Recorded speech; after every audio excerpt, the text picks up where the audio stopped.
गोवर्धन यज्ञ पत्नियों पर कृपा की। और इसके बाद भगवान ने सारे ब्रजवासियों से कहा गिरिराज जी का पूजन करो। गिरिराज जी का पूजन करने भगवान ने कहा, सबने प्रस्ताव स्वीकार किया। भगवान गिरिराज जी के चरणों में गए, मानसी गंगा से गिरिराज जी का स्नान कराया और 56 भोग लगाए ठाकुर जी को। आज देखो ठाकुर जी को 56 भोग लगे हुए। आज गिरिराज जी को सारे ब्रजवासियों ने 56 भोग लगाए। सबने अपने अपने स्थान से जो जहां था वहीं से भोग लगाया, वहीं से ठाकुर जी ने भोग ग्रहण किया। सबका प्रसाद जो जहां था वहीं से पुकारा। भगवान ने जितने लोग थे उतने लोगों ने भोग लगाया। भगवान गिरिराज जी ने सबका प्रसाद स्वीकार किया। सबने परिक्रमा लगाई, सब घर आए। इंद्र ने मूसलाधार पानी बरसाया कि हमें पूजा नहीं की, गोवर्धन की। ग्वाल वाल के कहने पर मूसलाधार पानी बरसाया। तब भगवान की शरण में ब्रजवासी गए, हे गोविंद रक्षा करो। तब भगवान ने खेल ही खेल में गिरिराज जी को धारण किया। बोलिए गिरिराज धरण भगवान की। भगवान ने गिरिराज जी को धारण किया। सारे ब्रजवासी तलहटी पर आए, खूब दर्शन हुआ है सबको। खूब पानी बरसाया। सुदर्शन भगवान पानी सुखाते रहे, अगस्त जी पानी पीते रहे। अंत में भगवान स्वयं इंद्र आए, भगवान से क्षमा मांगी। भगवान ने गिरिराज जी को स्थापित किया। इंद्र ने भगवान को अभिषेक किया, चरणों में प्रणाम किया, क्षमा मांगी। भगवान ने कहा कोई बात नहीं, आपकी गलती से हमने भक्त भगवान का दर्शन हो गया। इंद्र अपने स्वर्ग चले गए। भगवान ने गिरिराज जी स्थापित किया और स्थापित करके सबने पूजा की। भगवान को खूब आनंद से लाड़ लड़ा रही है मैया, 56 भोग खिला रही हैं। आओ हम भी भोग लगाएं। लोगों को घरों में क्या लगाना, क्या नहीं लगाना, क्या रखना, क्या नहीं रखना, इसका कुछ लोगों को ज्ञान नहीं होता। जैसे हमने कुछ लोगों के घरों में देखा कि लोग अपने द्वार पर लक्ष्मी जी को बिठा देते हैं। दरवाजे के बाहर लक्ष्मी जी का चित्र ऊपर लोग लगा देते हैं, है ना। अरे भाई ये बताओ, लक्ष्मी जी बाहर होती हैं या भीतर होती हैं? लक्ष्मी जी का कहाँ होना अच्छा है, अंदर या बाहर? जोर से अंदर। इसलिए माता लक्ष्मी जी को कभी द्वार पर नहीं लगाना चाहिए। लक्ष्मी जी हमारी माता हैं और कोई बेटा अपनी माँ को दरवाजे के बाहर ही बिठाए रखे तो माँ प्रसन्न नहीं होगी, नाराज हो जाएगी। हमें बाहर बिठा रखा है, खुद अंदर घुसा है। तो द्वार पर लक्ष्मी जी नहीं, लक्ष्मी हमारी माता है तो माता को अंदर रखा जाता। लक्ष्मी जी द्वार पर जो दरवाजे के ऊपर आप लगाते हैं ना, वह वास्तु के हिसाब से गलत है। लक्ष्मी जी को अंदर रखना चाहिए। गणेश जी को भी अंदर ही रखना चाहिए। तो दरवाजे में क्या लगाना चाहिए? शंख चक्र और तिलक। दरवाजे पर क्या रखना चाहिए? तांबे के कॉपर में शंख चक्र तिलक बनवा लो। जैसे ये देखो, ये देखो सामने रखा हुआ, ये शंख है, ये चक्र है और बीच में तिलक, मतलब भगवान श्रीमन नारायण के चरण ही तिलक होते हैं। कल हमने कहा था आपसे। तो अपने द्वार पर क्या लगाना चाहिए? शंख। शंख कब होता है? जब विजय होती है तब शंख बजता है। तो शंख विजय का सूचक है। चक्र का मतलब है, जैसे चक्र सुदर्शन चक्र ने सारे दुष्टों का सिर काट करके और सारे दुष्टों का दमन किया, उसी तरह चक्र आपके घर में आने वाली नेगेटिविटी, नकारात्मकता को चक्र काटता रहेगा। इसलिए चक्र, और जो शंख चक्र लगाते हो आप घर पर, पहले उसकी पूजा करनी चाहिए। अपने ठाकुर जी को स्पर्श कराओ, हे प्रभु आप इस रूप में आए हैं, फिर उनको द्वार पर लगाओ और रोज द्वार पर जाकर शंख चक्र तिलक की आरती करनी चाहिए। जैसे आप भगवान जी का पूजन करते हैं ना, तो फिर जाके वो ठाकुर जी की आरती उतारने के बाद घर के उस स्थान पर भी जाके आरती उतारना चाहिए कि शंख चक्र तिलक के रूप में ठाकुर जी ही हमारे द्वार पर विराजमान हैं हमारी रक्षा के लिए, है ना। राम द्वारे तुम रखवारे, राम द्वारे तुम रखवारे। तो शंख चक्र और तिलक ये वैष्णवों के घर में होना चाहिए। और दरवाजे के ऊपर एक चौपाई लिखवा लिया करो। कौन सी? मंगल भवन अमंगल हारी, द्रवं सुदशरथ अजीर बिहारी। ये चौपाई मंगल भवन अमंगल हारी। हमारे यजमान जी है ना, इनके घर पर द्वार पर ये लगा हुआ, कथा सुनते रहते हैं ना, तो इन्होंने बनवा के लगवाया है। हमारे डीपी मीणा जी के यहाँ भी लगा है और जेपी मीणा जी के यहाँ भी लगा हुआ है। द्वार पर बिल्कुल चौपाई के साथ शंख चक्र इन्होंने बनवा के लगवाया है। और यही एक वैष्णवों का धन है, यही हमारी संस्कृति है। आजकल अच्छा, घर के द्वार पर शंख चक्र तिलक होना चाहिए। रामचरितमानस की चौपाई, कौन सी चौपाई होनी चाहिए? बोलो, कौन सी बोलो? किस किस को याद है तो बोलो, मेरी माँ जोर से बोलो। मंगल भवन मंगल हारी, द्रवं सुदशरथ अजीर बिहार। इसका अर्थ है मंगल भवन, भगवान का नाम, भगवान की कृपा, भगवान का रूप, मंगल की खान है मंगल भवन।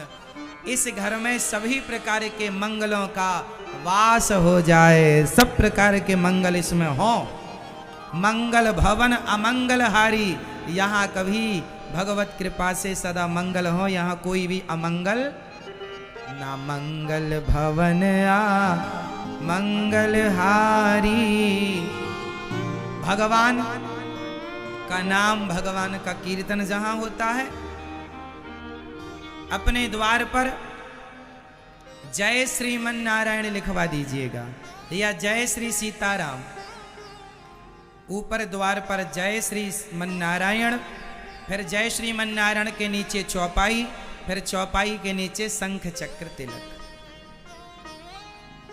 भगवान का नाम भी अपने आप में सब कुछ होता है।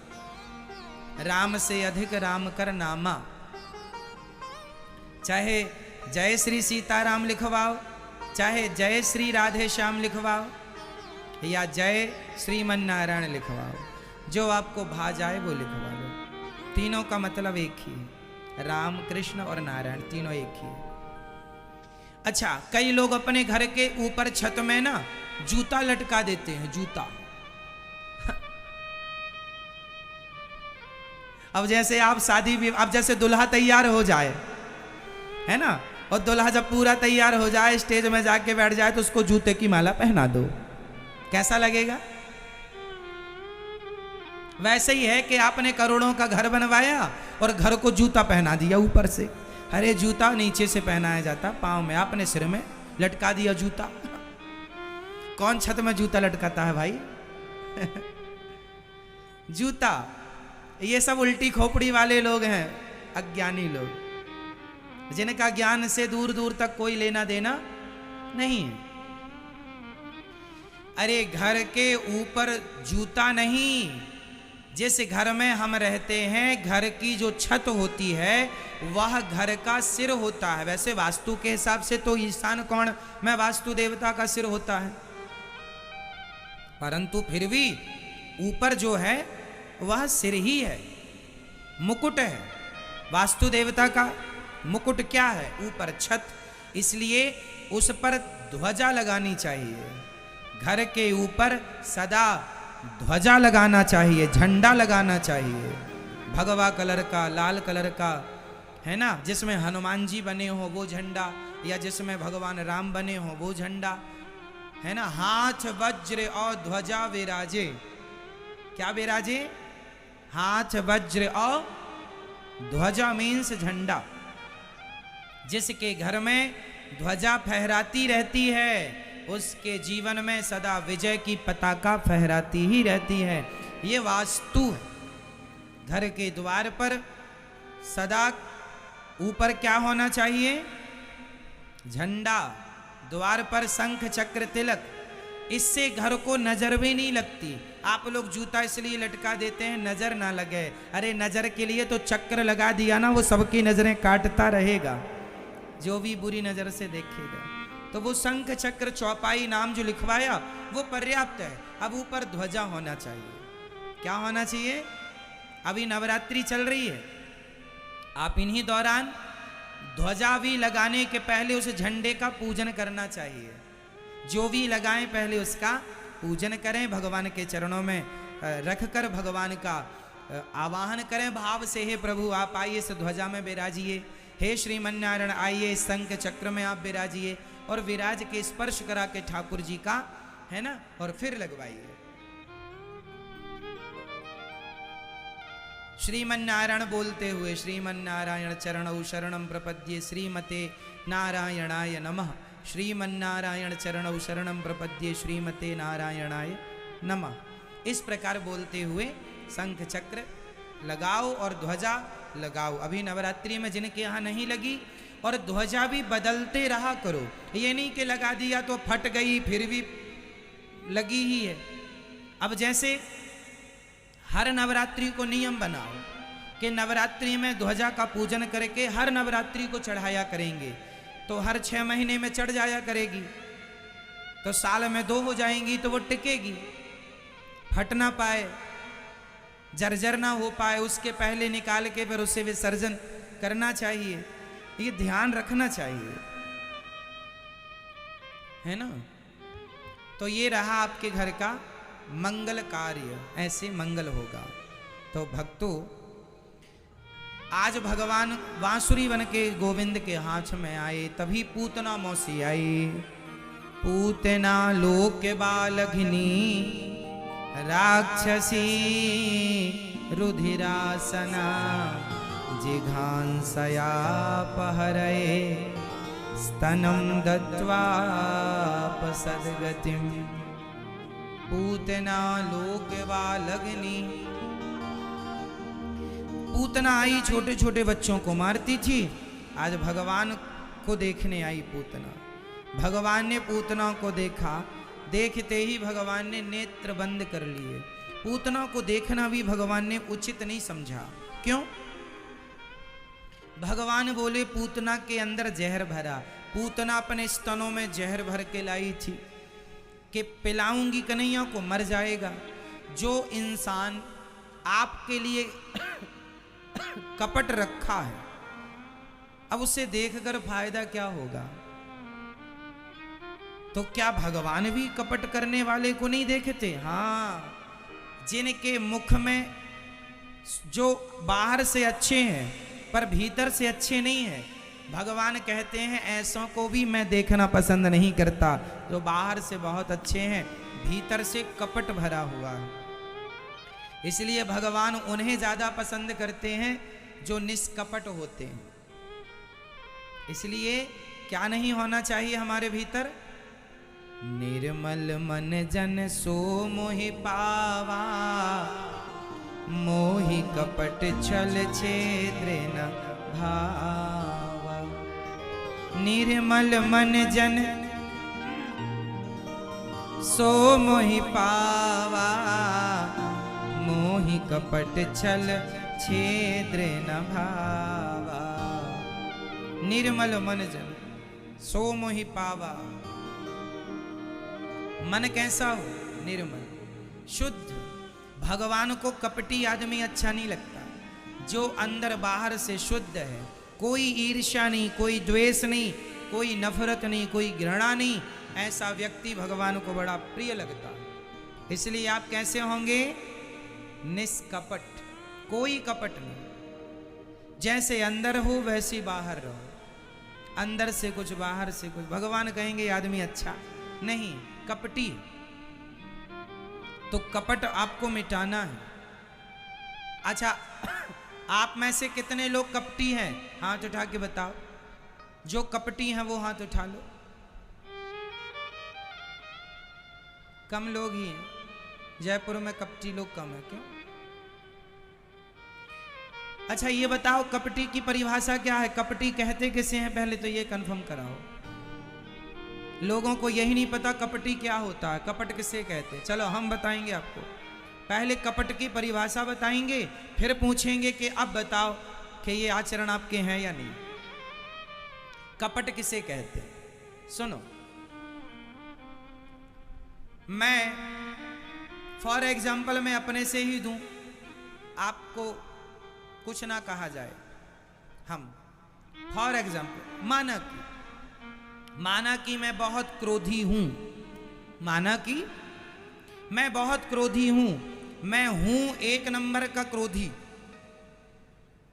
पर अपने आप को बड़ा शांत ठहराऊं कि मैं बड़ा शांत व्यक्ति हूं, शांति प्रिय हूं।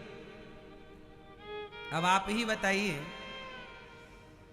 मैं हूं बड़ा कामी पर अपने आप को बड़ा जितेंद्रिय कहूं कि मैं बहुत बड़ा जितेंद्रिय हूं। मैं हूं बहुत बड़ा लोभी पर अपने आप को कहूं कि मैं बड़ा संतोषी हूं।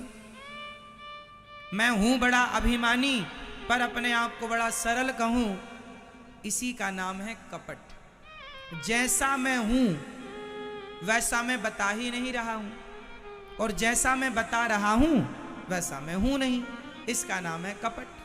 सिंपल भाषा है ये। क्यों जी?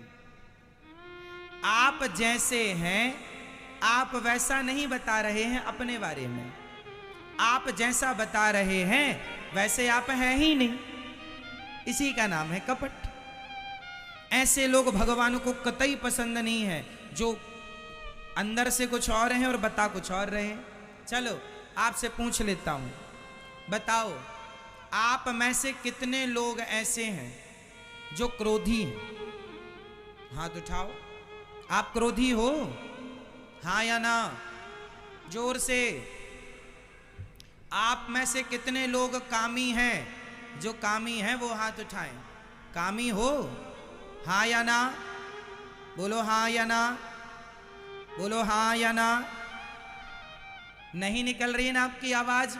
यही है कपट। हो एक नंबर के कामी पर कहने में लाज आ रही है, बस यही है कपट। अरे जब हो तो गोविंद से कह दो, या कहना सीखो। मैं कामी हूं तो कह दो अपने श्याम सुंदर से, हे गोविंद, हे कन्हैया, मैं बहुत बड़ा कामी हूं, मैं क्रोधी हूं, मैं लोभी हूं, मैं अभिमानी हूं नाथ। मैंने बहुत कोशिश की कि मैं काम को जीत सकूं पर मेरे वश का नहीं है। आप में से कोई काम को जीत सकता है क्या? है आपकी ताकत? बोलो हाँ या ना। है आप में से किसी की ताकत काम को जीतने की? है किसी की ताकत क्रोध को जीतने की? है किसी की ताकत लोभ को जीतने की? ये तुमसे और तुम्हारे बाप से जीता ना जाएगा और ना जीता गया कभी। ये किसी से ना जीता जाएगा। ये तो भगवान की कृपा से चीजें कंट्रोल में रहती हैं, यदि भगवान कृपा बनाए रखें तो, वरना आदमी इन्हीं के चक्कर में सत्यानाश कर लेता है अपना। रावण ने सर्वनाश कर लिया काम के चक्कर में। हाँ या ना? बोल दो हाँ। रावण ने अपना सर्वनाश कर लिया किसके चक्कर में? जोर से। काम के चक्कर में। सूप न खाने नाक कान कटवा लिया किसके चक्कर में? काम के चक्कर में। दुर्योधन का सर्वनाश हो गया किसके चक्कर में? लोभ के चक्कर में। इसलिए मैं भगवान से यही कहूं, आप जरा जोड़ लो अपने हाथ, सभी लोग हाथ जोड़ लो और मेरे संग संग कहो, बोलो हे श्रीमन नारायण, हम कामी हैं, क्रोधी हैं, लोभी हैं, अभिमानी हैं। हे नाथ, हम जैसे हैं आपके हैं, हमें स्वीकार कीजिए, हमारे अपराधों को क्षमा कीजिए। बस इतनी सी प्रार्थना रोज करना चाहिए। हम सभी लोग कामी हैं, क्रोधी हैं, लोभी हैं, अभिमानी हैं। इन बुराइयों को कोई ना जीत पाया, ब्रह्मा भी इनके वशीभूत हैं। इंद्र भी ना जीत पाए, ना इंद्र जीत पाए, ना ब्रह्मा जीत पाए, ना तुम जीत पाओगे, ना तुम्हारे बाप दादे जीत पाए। यदि कोई जीत पाया है तो केवल शुकदेव भगवान जीत पाए, और स्वयं भगवान श्रीमन नारायण कृष्ण और राम बनकर जीत पाए हैं, वरना सब वशीभूत हो गए। भगवान शंकर भी मोहिनी अवतार को देखकर वशीभूत हो गए थे। भगवान नारायण से कहा कि आप मुझे मोहिनी का अवतार दिखाइए। भगवान बोले शंकर जी ना देखो, फिसल जाओगे। भगवान ने अपना मोहिनी का अवतार लिया, और शंकर जी ने जब देखा तो शंकर जी दौड़ पड़े पीछे, आप हमें मिल जाओ। तब मोहिनी भगवान को देखकर शंकर जी का तेज निकल गया, और वही तेज, शंकर जी का तेज भगवान मोहिनी ने अपने हाथ में लेकर के और अंजनी के गर्भ में कानों के द्वारा डाला। वही शंकर जी का तेज से स्वयं हनुमान जी का जन्म हुआ था। ये हनुमान जी के जन्म की कथा है। कथा तो बड़ी लंबी है। अभी ये समझो कि काम के वेग को भगवान शिव भी ना सहन कर पाए, काम के वेग को इंद्र ना सहन कर पाए। इसलिए ये कहा करो कि हे नाथ, हम कामी हैं, क्रोधी हैं, लोभी हैं, पर जैसे हैं, बोलो, जैसे हैं आपके हैं। जैसे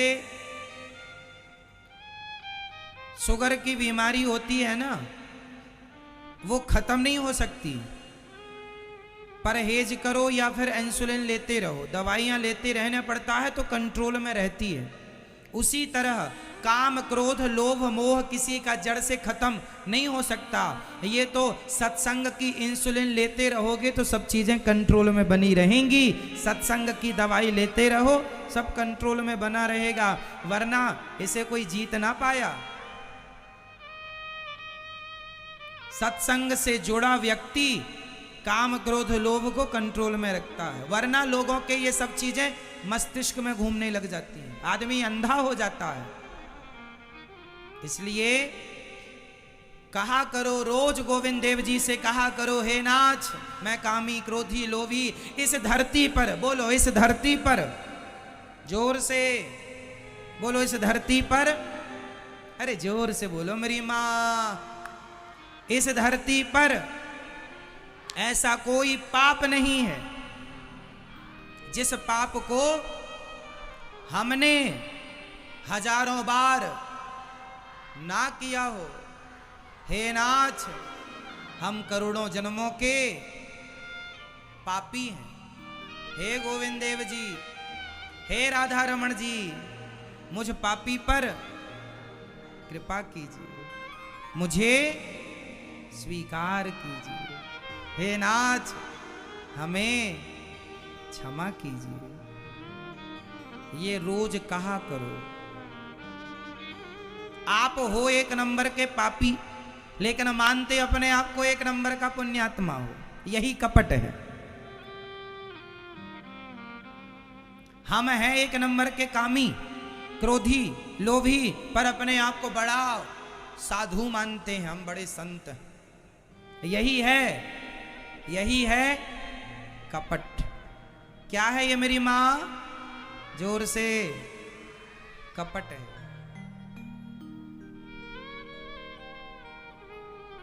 इसलिए भगवान से कहा करो, नाथ, हम जैसे हैं आपके हैं, स्वीकार कीजिए। बस, तो हम सब कैसे हैं? कपटी हैं। इसलिए आज से रोज नियम बनाओ। रोज पूजा में बैठा करोगे तो रोज भगवान से कहा करोगे, किसी से नहीं कहना, आदमियों से नहीं, स्त्रियों से नहीं, जमाने से कहोगे तो जमाना मजाक उड़ाएगा तुम्हारा। जो कहोगे गोविंद से कहोगे, भगवान से कहोगे, रोज कहोगे, हे नाथ, हम जैसे हैं आपके हैं।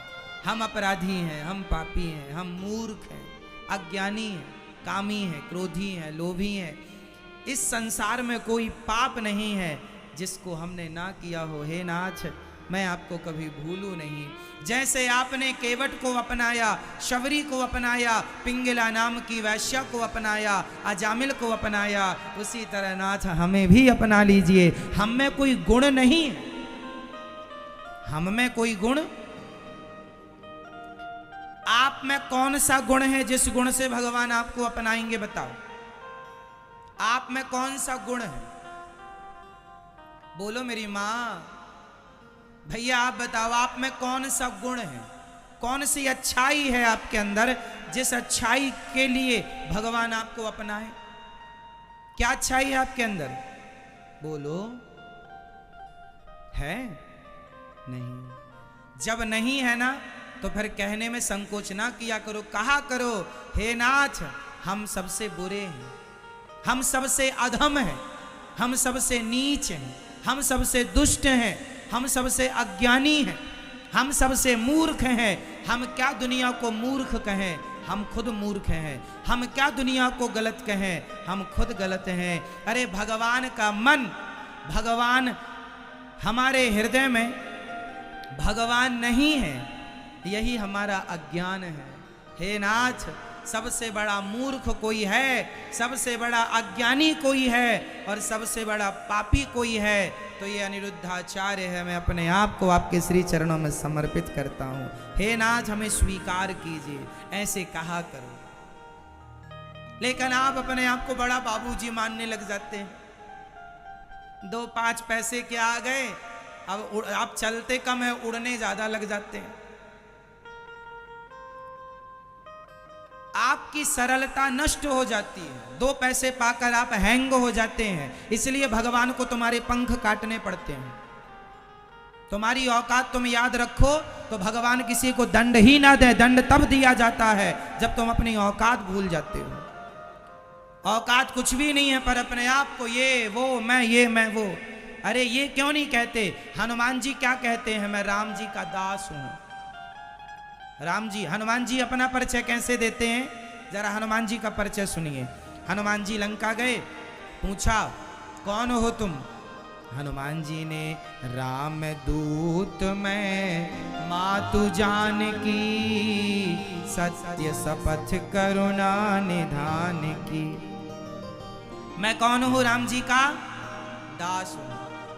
हनुमान जी कौन? हनुमान जी वो हनुमान जी जिनके पास अष्ट सिद्धि नवनिधि के दाता असवर दीन जानकी। जिन हनुमान जी के पास सारी सिद्धियां हैं। अरे हमारा तुम्हारा बल कितना है, हनुमान जी का बल देखो ना। हनुमान जी के पास क्या नहीं है, लेकिन वो अपने आप को क्या कहते हैं? मैं राम जी का, मैं राम जी का। बोल दो ना मेरी माँ, मैं राम जी का दास हूं। और आप लोग क्या कहते रहते हैं? मैं फलाना हूं, मैं ये हूं, मैं वो हूं। मुझे नहीं जानते?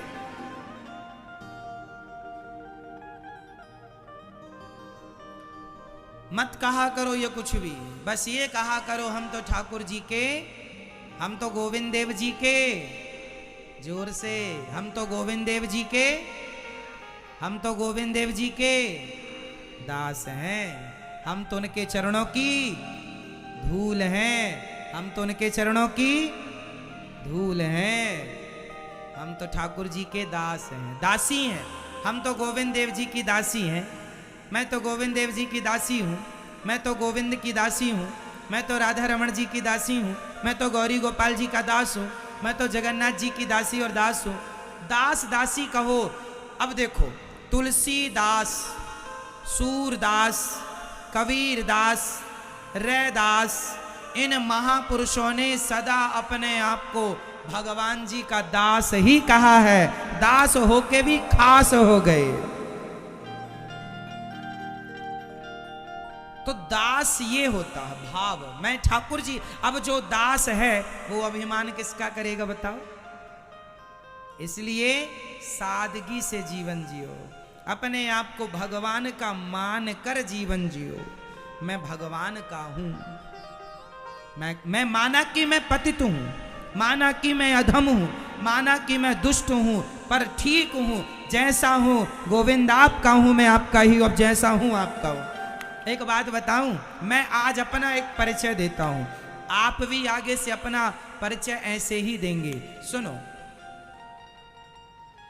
जब गाय का बछड़ा होता है या बछड़ी बछड़ा कुछ भी, जब गाय का बच्चा होता है तो वो बच्चा ना गंदा होता है, बोलो हाँ कि ना। गाय का बछड़ा कैसा होता है? बिल्कुल मलमूत्र से गीला होता है, भीगा गंदा। फिर गाय क्या करती है बताओ? गाय उसे चाट चाट करके पूरी बॉडी को, पूरे शरीर को चाटती है, और चाट चाट के अपने बछड़े को कैसा करती है? निर्मल। हाँ या ना? क्या वो बछड़ा क्या अपने से शुद्ध हो सकता था? था कोई ऑप्शन? नहीं। उसे जब तक गाय ना चाटे वो शुद्ध नहीं हो सकता था। उसी तरह जैसे वो बछड़ा अशुद्ध था, उसे गाय ने शुद्ध किया, उसी प्रकार कन्हैया मैं आपका बछड़ा हूं और मैं तो अशुद्ध हूं, काम क्रोध लोभ मोह की गंदगी से लिपटा हूं। यदि मुझे शुद्ध कोई कर सकता है तो हे गौरी गोपाल जी, हे गोविंद देव जी, आप ही शुद्ध कर सकते हैं। इसलिए आप कृपा करें और आप ही मुझे शुद्ध करें, वरना मुझ में कोई ताकत कोई बल, मैं निर्बल हूं। आप ही मुझे पवित्र कीजिए, आप ही मुझे अपने लायक बनाइए। मैं तो आपके लायक, हे गोविंद देव जी मैं आपके लायक, जोर से हे गोविंद देव जी बोलो, हे गोविंद देव जी मैं आपके लायक नहीं हूं। हे नाथ आप ही हमें अपने लायक बनाइए। जैसे गाय अपने बछड़े को चाट कर अपने लायक बनाती है, उसी तरह आप भी कृपा की दृष्टि डालकर हमें अपने लायक बना लीजिए, वरना हम में कहाँ कोई बात है, हम में कहाँ कोई काबिलियत है। हम तो ठहरे तुच्छ प्राणी, हम तो ठहरे तुच्छ प्राणी। बोलिए भक्तवत्सल भगवान की जय। तो आज से कौन कौन अपने आप को सदा गोविंद देव जी का मानेगा? मैं उनके चरणों का कौन हूं? दास और दासी। अपने आप को सदा क्या मानेंगे? हम ठाकुर जी के, और आपके अंदर जो कपट है उसे आप भगवान के चरणों में समर्पित। हे प्रभु जो है सब तेरा, यदि मैं अच्छा हूं तो भी मैं तेरा हूं, और मैं बुरा हूं तो भी मैं आपका हूं, अपने हिसाब का बना लो मुझे। मैं कुछ भी नहीं, मैं माटी हूं, मैं माटी हूं और कन्हैया है कुम्हार। मैं माटी हूं और कन्हैया है कुंभकार। अब जैसा घड़ा तुम्हें बनाना है बना लो, मैं तुम्हारे हाथ की माटी हूं। हे कन्हैया मैं तुम्हारे हाथ की माटी हूं, चाहे तो चिलम बना देना, चाहे तो सुराही बना देना। चिलम बनाओगे तो चिलम भी जलेगी, औरों को जलाएगी। सुराही बनाओगे ना गोविंद तो मैं भी ठंडा रहूंगा, जो मुझे स्पर्श करेगा वह भी शीतलता को प्राप्त होगा। तो चाहे आप चिलम बनाओ या सुराही, मैं तो आपके हाथ की, मैं तो आपके हाथ की माटी हूं। ठीक है? किस किस को बात समझ में आ गई पूरी? है ना? बोलिए भक्तवत्सल भगवान की। मीराबाई ने इसलिए कहा है कि मेरे तो गिरधर गोपाल दूसरो ना कोई। उस कृष्ण के सिवा हमारा है ही कौन इस संसार में। इसलिए कहीं दिल दिमाग लगाने की जरूरत नहीं। एक दिल है उसे लगाओ। अच्छा, दिल किसे देना चाहिए? गोविंद देव जी को या पत्नी को? आप जयपुर वालों ने दिल किसे दे रखा है? गोविंद देव जी को या पत्नी को? बोलो। पत्नी को यदि दे देखो झूठ मत बोलना, दिया है तो बोल दो हाँ दिया है, यदि दिया है तो आज शाम को वापस ले लेना। आज आप लोग और पत्नियां जितनी यहां बैठी हैं मेरी मैया, यदि आपने अपना दिल अपने पति परमेश्वर को दे रखा है तो आज ईमानदारी से बोलना वापस करो। आज अब मेरा दिल वापस करो और दिल लेना और गोविंद देव जी को दे देना। फिर आप फिर आप कहेंगे महाराज जी फिर पत्नी को क्या दें? तो पत्नी को क्या दें और पति को क्या दें वो मैं आइडिया दूंगा आपको। पत्नी और पति को दिल नहीं देना, पहले तो स्पष्टता से समझो कि दिल भगवान को देना। गोविंद देव जी को क्या देंगे? दिल। दिल दोनों लोग अपना अपना वापस लो और दिल भगवान को दे दो।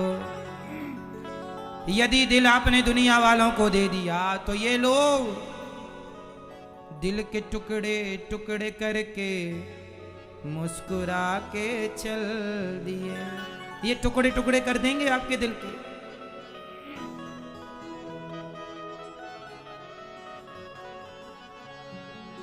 एक था दिल। आपके पास कितने हैं? आपके पास दिल कितने हैं? 2।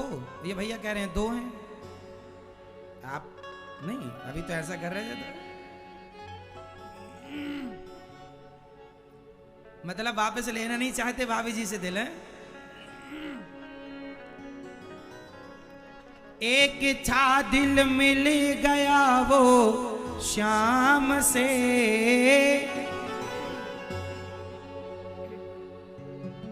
एक था दिल मिल गया वो शाम से, अब कहीं दिल को लगाने की हमें फुर्सत नहीं। एक था वो भी गोविंद देव जी को दे दिया है, अब किसे दे दें भैया? एक था बट गया, अब नहीं है। ये जो आंखें हैं हमारी मिल गई हैं शाम से, अब कहीं आंखें मिलाने की हमें फुर्सत नहीं। वे वफा दुनिया ये हमसे पूछती, वे वफा दुनिया ये हमसे पूछती, अब किसी को कुछ बताने की हमें फुर्सत नहीं।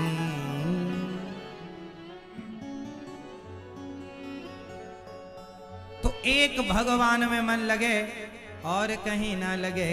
मैं जिस दिन भुला दूं तेरा प्यार दिल से, वो दिन आखिरी हो मेरी जिंदगी का। ये आंखें उसी रात हो जाए अंधी, ये आंखें उसी रात हो जाए अंधी, जो तेरे सिवा देखे सपना किसी का।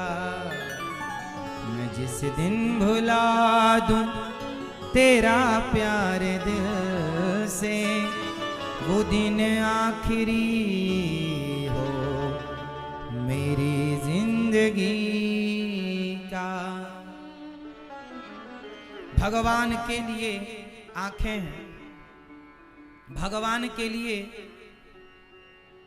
दिल है, शरीर भी भगवान के लिए। इसलिए अपने मन, अपनी वाणी, अपनी बुद्धि सब भगवान के चरणों में समर्पित कर देना चाहिए। सब गोविंद का है, मेरा मुझ में कुछ नहीं, जो कुछ है तेरा, तेरा तुझको अर्पण है, क्या लागे मेरा। सब भगवान का, कुछ भी हमारा नहीं।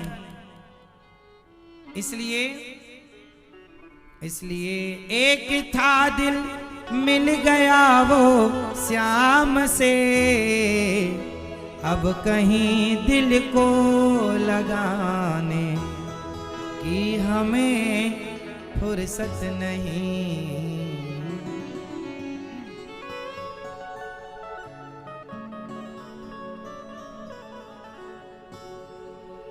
इसलिए दिल सदा भगवान को। अच्छा, दिल कितने हैं हमारे पास? एक। आंखें कितनी हैं? दो। आंखें दो इसलिए हैं कि एक आंख से पत्नी, पुत्र, परिवार, पति, व्यापार को देखना, पर दूसरी आंख सदा गोविंद देव जी के चरणों को देखती रहे। इसलिए ईश्वर ने दो आंखें दी। कान दो दिए हैं इसलिए कि एक कान से सदा पत्नी, पुत्र, परिवार की सुनना, पर दूसरा कान सदा कथा के लिए रिजर्व रखना, कथा सुनने के लिए। पांव दो दिए हैं, एक पांव पैसे के लिए, बिजनेस, व्यापार, पत्नी, परिवार के लिए बढ़ाना, पर दूसरा पांव सदा सत्संग के लिए, वृंदावन के लिए, तीर्थों के लिए अपने कदमों को बढ़ाते रहिएगा। हाथ दो दिए हैं, एक हाथ से आप संसार को संभालिए, व्यापार को संभालिए, परिवार को संभालिए, पर दूसरा हाथ सदा आपका परोपकार के लिए, दान धर्म के लिए बढ़ता रहे। इसलिए ईश्वर ने दो हाथ दिए। शरीर का लगभग अंग हमें ईश्वर ने दो दो दिए, परंतु केवल दिल है जो एक है। और भी कुछ एक हो सकता है, पर दिल की हम बात करें तो दिल एक है। अब एक ही दिल है तो आंख दो थी तो एक परिवार, एक भगवान, कान दो थे तो एक संसार, एक भगवान, हाथ दो तो बांट दिया ना सब एक एक। अब दिल को कैसे बांटें? इसलिए एक दिल है, उसमें केवल भगवान को रखो। फिर परिवार को कहाँ रखें? परिवार को दिल में रखने की जरूरत नहीं है, परिवार को दिमाग में रखना चाहिए। पत्नी को कहाँ रखेंगे? दिमाग में। पति को कहाँ रखेंगे? दिमाग में। बिजनेस को कहाँ रखेंगे? दिमाग में। क्यों दिमाग में रखेंगे? क्योंकि दिल से चीजें जल्दी निकलती नहीं हैं, जबकि दिमाग से चीजें जल्दी निकल जाती हैं। आप, एक पत्नी ने पति से कहा जाओ 1 किलो घी लेकर के आओ। पति बाजार तो गया पर घी नहीं लाया। पत्नी ने कहा घी? बोले तुम्हारी बात दिमाग से निकल गई। अक्सर बातें कहाँ से निकलती हैं? अक्सर बातें कहाँ से निकलती हैं? जोर से। अक्सर बातें दिमाग से स्लिप हो जाती हैं, निकल जाती हैं। सोचिए, बातें दिमाग से निकल जाती हैं। इसलिए पत्नी को, पुत्र को, परिवार को, पैसे को दिमाग में रखोगे तो मरने के पहले ये सब कचरा निकल जाएगा। और दिल में गोविंद को रखोगे तो दिल में जो हो जाता है वो कभी निकलता नहीं है। जो दिल में बैठा है, जो कुछ बातें ऐसी हैं जिनको आपने दिल में ले रखा है, दिल से ले रखा है, दिल में उतार रखा है। 10 साल पहले सास ने गाली दी, वो याद है, वो दिल में है इसलिए याद है। वो दिमाग में होती तो कभी याद ना होती।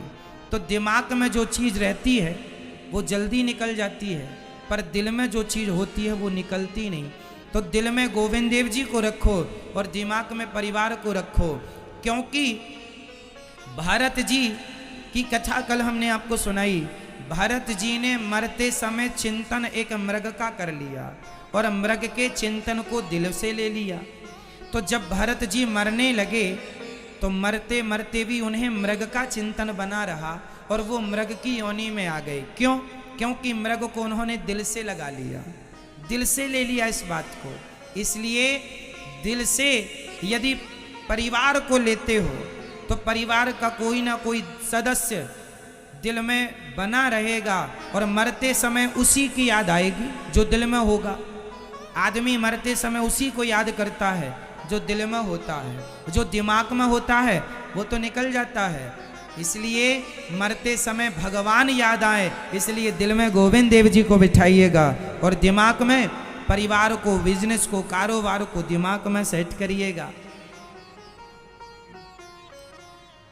ताकि आपके अंदर चीजें बनी रहें, है ना। हमारे हृदय को बिल्कुल भगवान के लिए रिजर्व रखना। पूतना मौसी आई, उनके दिल में ही तो कचरा था, पूतना का हृदय ही तो गंदा था। और भगवान की शर्त है, निर्मल मन जन सो मोहि पावा, मोहि कपट छल छिद्र न भावा। पूतना को देखकर गोविंद ने नेत्र इसलिए बंद किए क्योंकि भगवान सुंदर तन वाले को नहीं, सुंदर मन वाले को देखना पसंद करते हैं। और पूतना का तन सुंदर था, मन में तो कचरा था। तो सत्संग का अर्थ क्या है? इसलिए भक्तों, श्री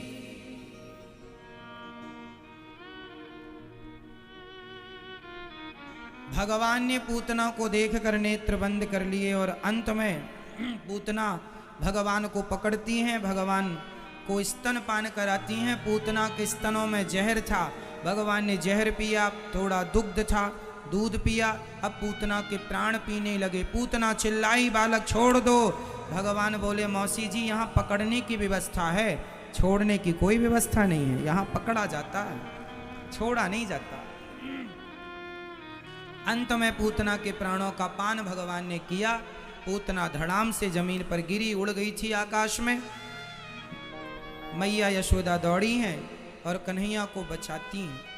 भगवान ने पूतना के प्राणों का पान किया। ये पूतना पिछले जन्म में राजा बलि की बेटी रत्नमाला थी। जब वामन भगवान को इसने देखा तो कहा, ऐसा पुत्र मेरा होता तो दूध पिलाती। फिर बोली, ऐसा बेटा मेरा होता जहर पिला देती जो ठग लेता है बाप को। भगवान ने कहा, तथास्तु। जहर पिलाएगी, दूध पिलाएगी, दोनों वचनों को भगवान ने एक साथ पूरा कर दिया। पूतना बनी, सदगति हुई। अहो वकीयम स्तन काल कूटम जिघांसयापा ययदप्यसाध्वी लेभे गतिं धातृचितां ततोऽन्यं कम्बा दयालुं शरणं ब्रजेम। अहो वकीयम स्तन कालकूटम। बड़े आश्चर्य की बात है, जो पूतना भगवान को मारने आई, भगवान ने उसकी सदगति कर दी। बड़े दयालु हैं भगवान। भगवान ये नहीं देखते कि मेरे भक्त में कोई गुण है या नहीं। भगवान तो पापी से पापी भक्त को भी तार देते हैं। जैसे पूतना को इसलिए तार दिया कि वो लाख पापनी रही हो पर आई भगवान की शरण में है, और जो शरणागत हो जाता है उसे तार देते हैं। न जाने कौन से गुण पर दया निधि रीझ जाते हैं, यही सदग्रंथ कहते हैं, यही हरि भक्त गाते हैं। न रोए वन गमन में श्री पिता की वेदनाओं पर, उठाकर गीध को निज गोद में आंसू बहाते हैं। न जाने कौन से गुण पर गोविंद रीझ जाते हैं। भगवान परम दयालु हैं, उनके जैसा दयालु ना कोई था, ना कोई है, ना कोई होगा। पूतना का उद्धार, शकटासुर आया, भगवान ने शकटासुर का उद्धार किया, छकड़े में आकर बैठा। फिर तृणावर्त आया, भगवान जी ने तृणावर्त को मार गिराया। देखिए छोटी सी आयु में कितने बड़े बड़े काम कर रहे हैं भगवान। अब भगवान का नामकरण संस्कार हुआ। संस्कार 16 संस्कार होते हैं हमारे सनातन धर्म में। 16 संस्कारों में जितने हम कर सकें उतने हमें कर लेने चाहिए।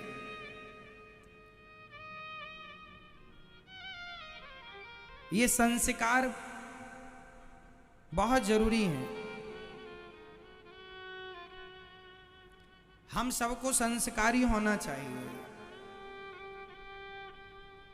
पहला संस्कार होता है गर्भाधान संस्कार। हमारे सनातन धर्म में हम लोग संस्कारों की बेड़ियों से बंधे हुए ही होते हैं। हमारे यहाँ संस्कार जरूरी है। बिना संस्कार के व्यक्ति शोभा नहीं पाता। कहते हैं कि संस्कारहीनों की, संस्कारवानों की सभा में हंस संस्कारहीन वैसे ही लगते हैं जैसे हंसों की सभा में कौआ। इसके लिए कहा है कि न शोभते सभा मध्य हंस मध्य वको यथा। पहला संस्कार है गर्भाधान संस्कार। दूसरा संस्कार है पुंसवन संस्कार। तीसरा सीमंतोन्नयन संस्कार। चौथा संस्कार है जात कर्म संस्कार। पांचवा संस्कार नामकरण और छठवां संस्कार होता है निष्क्रमण संस्कार। सातवां संस्कार है अन्नप्राश संस्कार, जो बच्चे को छठवें महीने में वो खीर चटाते हैं। आठवां संस्कार है चूड़ाकर्म संस्कार, जिसे मुंडन कहते हैं। नौवां संस्कार है विद्यारंभ संस्कार। जब बच्चे पढ़ने स्कूल जाएं तो स्कूल जाने के पहले कॉपी में बच्चों के हाथ से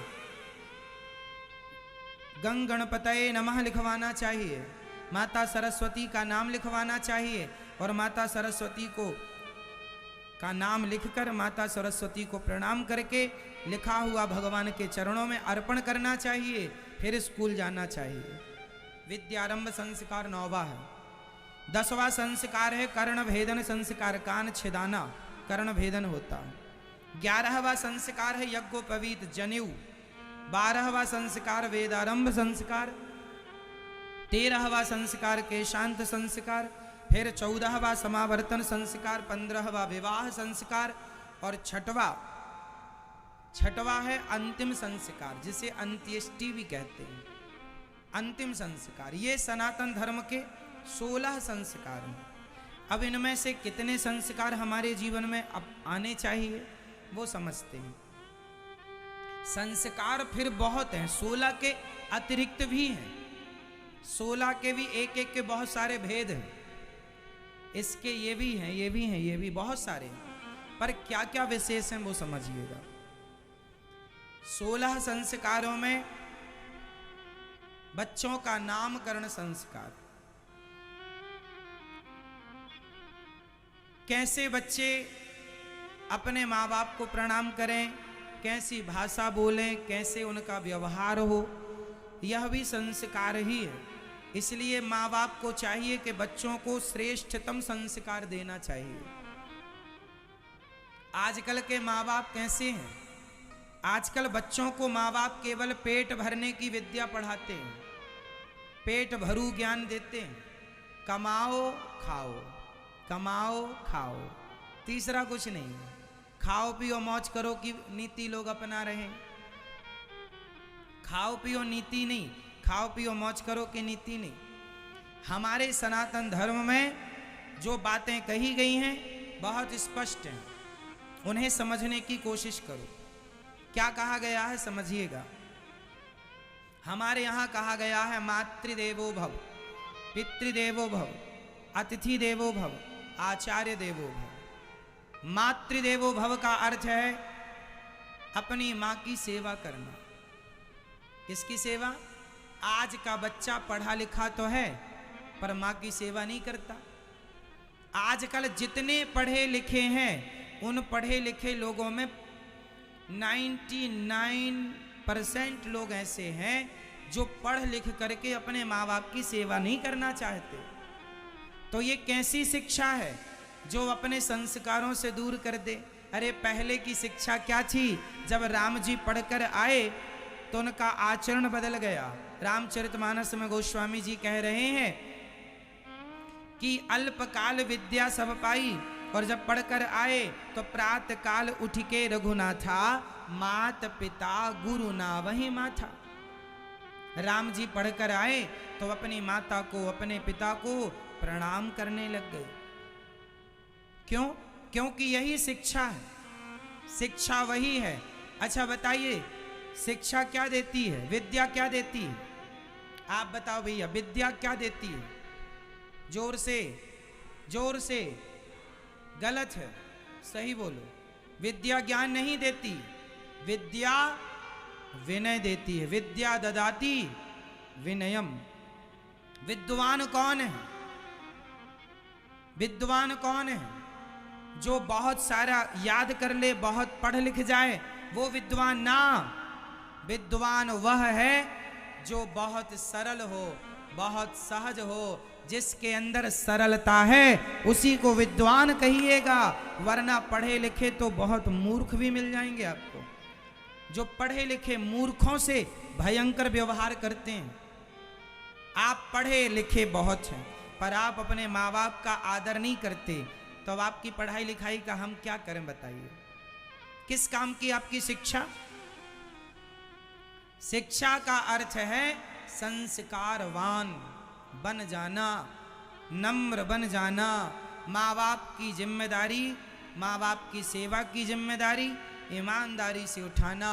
माँ कौन होती है बताओ? माँ का दर्जा, माँ का स्थान क्या है आपके जीवन में? क्या मानते हैं आप अपनी माँ को? जोर से, बहुत जोर से बोलिए।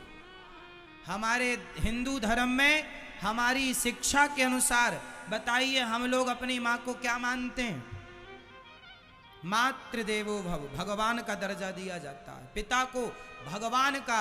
आप उठा लीजिए दुनिया का इतिहास, इस धरती पर केवल भारत को छोड़कर दुनिया के किसी देशों में माँ बाप को भगवान का दर्जा नहीं दिया जाता। दिया जाता हो तो नाम बताना उस देश का।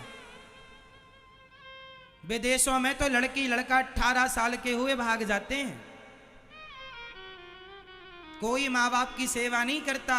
माँ बाप की सेवा का कर्तव्य केवल हमारी हिंदू संस्कृति, हमारी सनातन संस्कृति सिखाती है। और देखिए, सनातन धर्म इसलिए श्रेष्ठ है क्योंकि ये उस माँ बाप का भी ऋण उतारता है, सेवा करके जिनका ऋण जन्म से हम पर चढ़ा होता है। उतरेगा नहीं, फिर भी सेवा करके कुछ कम किया जा सकता है। इसलिए हमारी संस्कृति, आप विदेश पढ़ के आए हैं, अमेरिका, लंदन, जापान पढ़ के, अरे मैं पढ़ के आया हूं, क्या करेंगे तुम्हारी पढ़ाई का? क्या पढ़ के आए हो? पेट भरू विद्या तो सुनो, तुम पेट ही तो भरते हो पढ़ करके। तुम्हारे से अच्छा तो वो वैश्या भी पेट भर लेती है खुद का, तुमसे ज्यादा पैसा कमा लेती है। पढ़ाई करती ये नहीं है कि तुम केवल पेट भरो। बताओ, आप भी पढ़े हैं, और ये दास अनिरुद्ध ने भी 2 अक्षर पढ़ा है। मैं भी पढ़ा हूं, 2 अक्षर ही सही मैंने पढ़ाई की है गुरु चरणों में बैठकर। जो पढ़ा है, अब देखिएगा, आप भी पढ़े लिखे हैं। आपकी शिक्षा से आप कितने लोगों की सेवा कर रहे हैं ये बताइए। आपकी विद्या इस देश के किस प्रकार से काम आ रही है जरा बताइए। आप पढ़े लिखे हैं, इंजीनियर हैं, एडवोकेट हैं, इत्यादि, डॉक्टर इत्यादि पदों पर होंगे। बताइए, आपकी शिक्षा समाज के काम आ रही है तो किस प्रकार है? एक डॉक्टर पढ़ा लिखा है तब तो डॉक्टर है, 200 रुपए 400 रुपए फीस लेता है, फिर लोगों का हाथ पकड़ता है, फिर बीमारी बताता है। तो क्या आपकी विद्या, आपकी शिक्षा केवल पैसे कमाने के लिए है? क्या कोई गरीब आदमी का आप निःशुल्क इलाज नहीं कर सकते? यदि 100 लोगों का इलाज पैसे से करते हो तो भारत के प्रत्येक डॉक्टर का धर्म है कि कम से कम 5 लोगों का रोज इलाज आप निःशुल्क करें, क्योंकि वो जरूरतमंद हैं, गरीब है। हर आदमी आपकी फीस नहीं दे पाएगा। आप यदि एडवोकेट हैं, वकील हैं, तो आप 100 लोगों का केस पैसे से लड़िए, पर 5 लोगों का केस आप फ्री में लड़िए। यही आपकी देशभक्ति है, यही राष्ट्र प्रेम है, यही सेवा।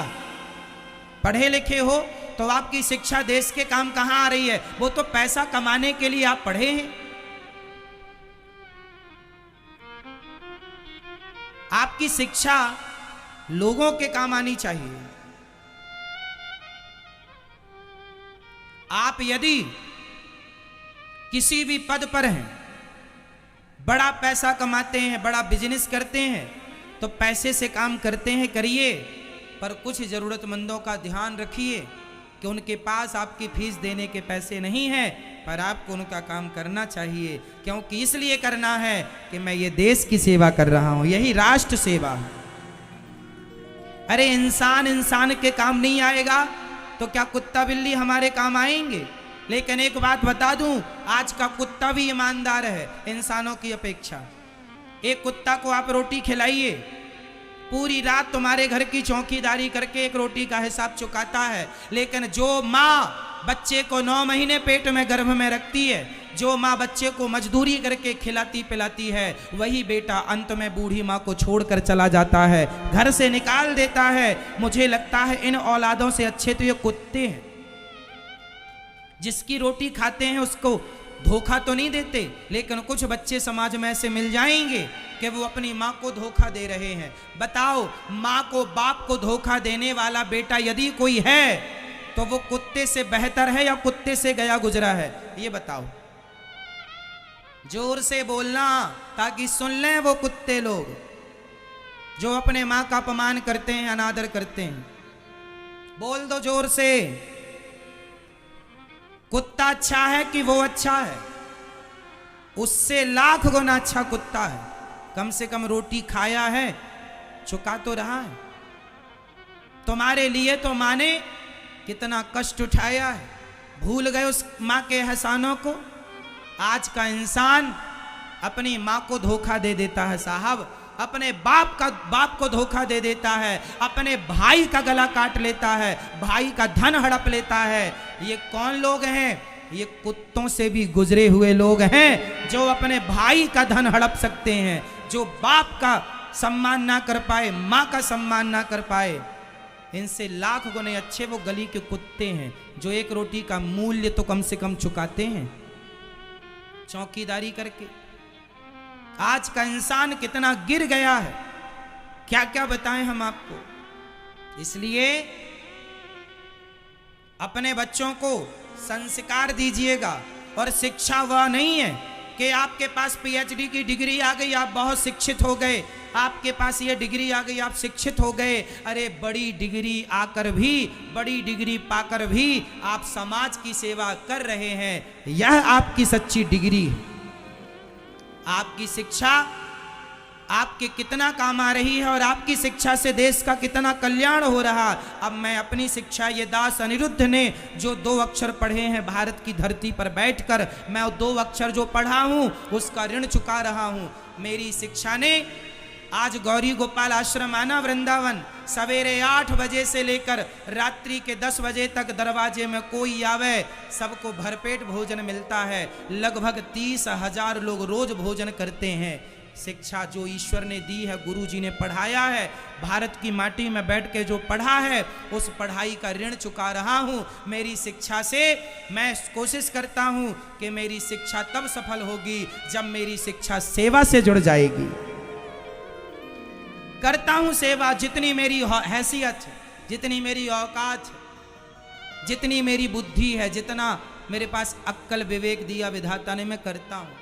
250-260 माताएं रहती हैं गौरी गोपाल आश्रम में। तुम्हारी एक माँ है, कुछ बच्चों को तो एक माँ बोझ लगने लग जाती है। मेरी 250-260 माताएं, 250 से ऊपर 260 माताएं हैं, और एक भी माँ को मैं, एक भी माँ ऐसी नहीं है जिसके चरण ना दबाता हूं। सारी माँ को माँ की तरह प्यार करता हूँ। एक भी माँ से जाकर पूछ लेना कोई दुखी हो तो बताना। एक भी माँ मेरी गौरी गोपाल आश्रम में दुखी नहीं है। कभी आप आना, अपने खुद मिलके पूछ लेना, माँ का हाल खुद जानिएगा। आपकी कितनी माँ है? 1, 2, इससे ज्यादा क्या? हमारी 250 माताएं, 250 से ऊपर 260 माताएं प्रेजेंट में हैं गुरुजी। आगे 1000 माताओं के लिए बड़ा आश्रम बनने जा रहा है, जहां 1000 माताओं की सेवा हो सके। और वो भी माताएं, किसी से 1 रुपए लिया नहीं जाता। सभी माताओं की सेवा ये दास अनिरुद्ध जो पढ़ा है उस पढ़े से जो मिल जाता है, जो आप देते हैं, जो भीख मांगने से मिल जाता है, उसी से सेवाएं हो जाती हैं। तो मेरी शिक्षा, मुझे तसल्ली है कि मेरी शिक्षा देश के काम आ रही। केवल माताओं की सेवा हो रही है ना मेरी माँ, भारत में लाखों बेटे ऐसे हैं जो कथा सुन सुन के अपनी माँओं की सेवा करने लग गए हैं, सीख रहे हैं, सेवा करना सीख रहे हैं। मेरी विद्या देश के काम आ रही है। भले मैंने 2 अक्षर पढ़ा, पर मेरी विद्या पूरे देश के काम आ रही है, लोग सीख रहे हैं। कितने बच्चे ऐसे हैं जिनको कथा से सीखने को मिलता है? बताओ आप में से कितने हैं जिन्होंने कथा से कुछ ना कुछ सीखा है? उठा के हाथ बता दो। सीखा है आपने? करोगे अपनी माँ की सेवा? बोलो हाँ या ना। करोगे? छोड़ तो नहीं दोगे अपनी माँ को? सेवा करना अपनी माँ की। ये दास अनिरुद्ध सेवा करता है। और सुनो, मेरी शिक्षा ने मुझे क्या दिया है। मैं 2 अक्षर ही पढ़ा हूं, लेकिन क्या पढ़ा हूं जरा सुनिएगा। हमारे देश में भेदभाव चलता है, ये ब्राह्मण, ये क्षत्रिय, ये वैश्य, ये शूद्र। मर तो मैं भी जाऊंगा एक दिन, और मर तो आप भी जाएंगे एक दिन, लेकिन कुछ लोग भेद खड़ा करके मरेंगे। और ये दास अनिरुद्ध मरने के पहले क्या करेगा वो जरा सुनिएगा। मैं जो करना था कर चुका हूं, आज ही मौत आ जाए तो जाने में कोई घबराहट नहीं होगी, क्योंकि मेरे जन्म लेने का जो उद्देश्य था लगभग मैंने उसे पूरा कर लिया है। अब जो है वो ईश्वर की कृपा है, वो जो सांस देंगे सो लेता रहूंगा। ब्राह्मण, क्षत्रिय, वैश्य, शूद्र, कुछ लोग कहते हैं ये बड़ा है, ये छोटा है, ये अछूत है, ये छूत है। ना जी, मैंने क्या किया है सुनिएगा, और केवल सुनिए मत, आके देखिएगा। मेरी शिक्षा जो 2 अक्षर पढ़ा हूं उसका, मेरी शिक्षा ने मुझे क्या दिया जरा सुनिएगा।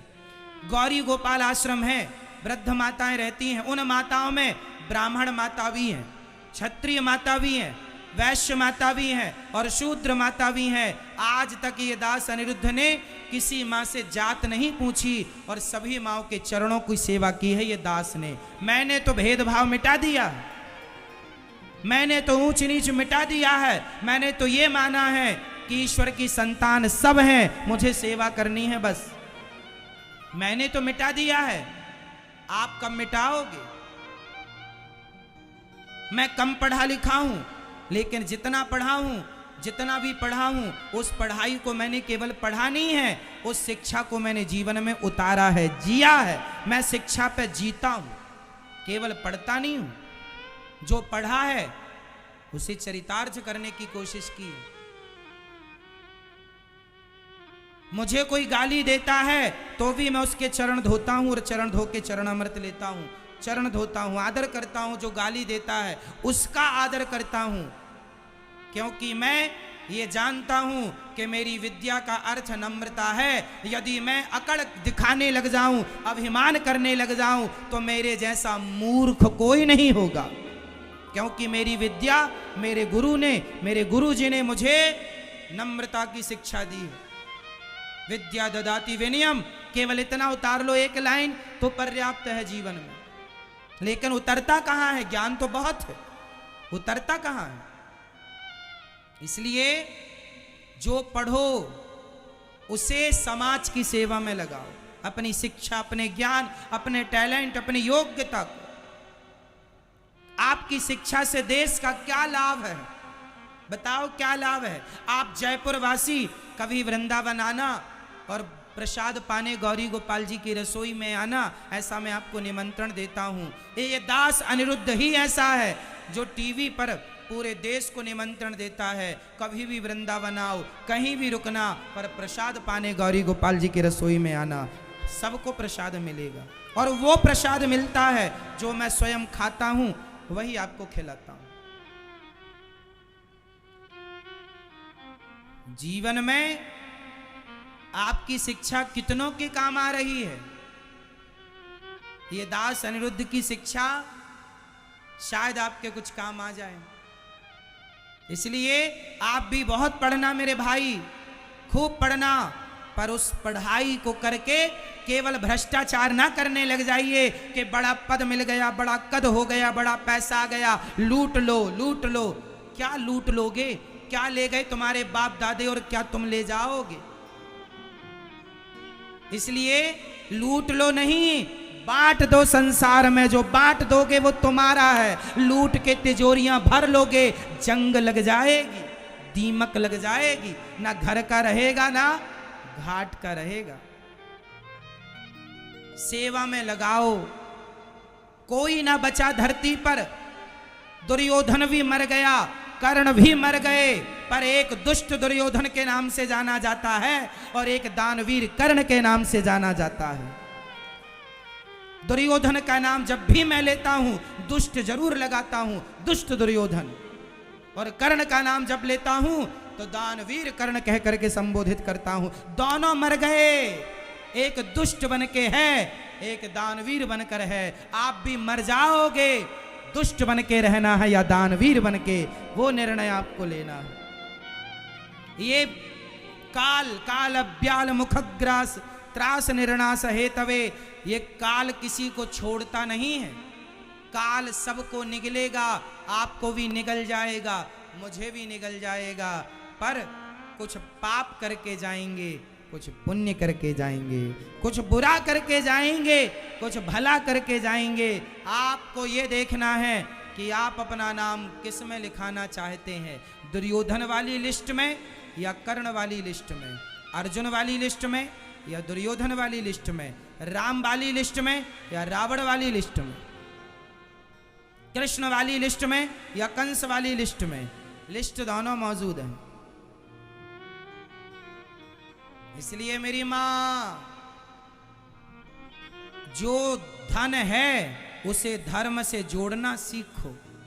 ये दास अनिरुद्ध सेवा करता है माओ की, मैं बहुत संतुष्ट हूं अपने जीवन में।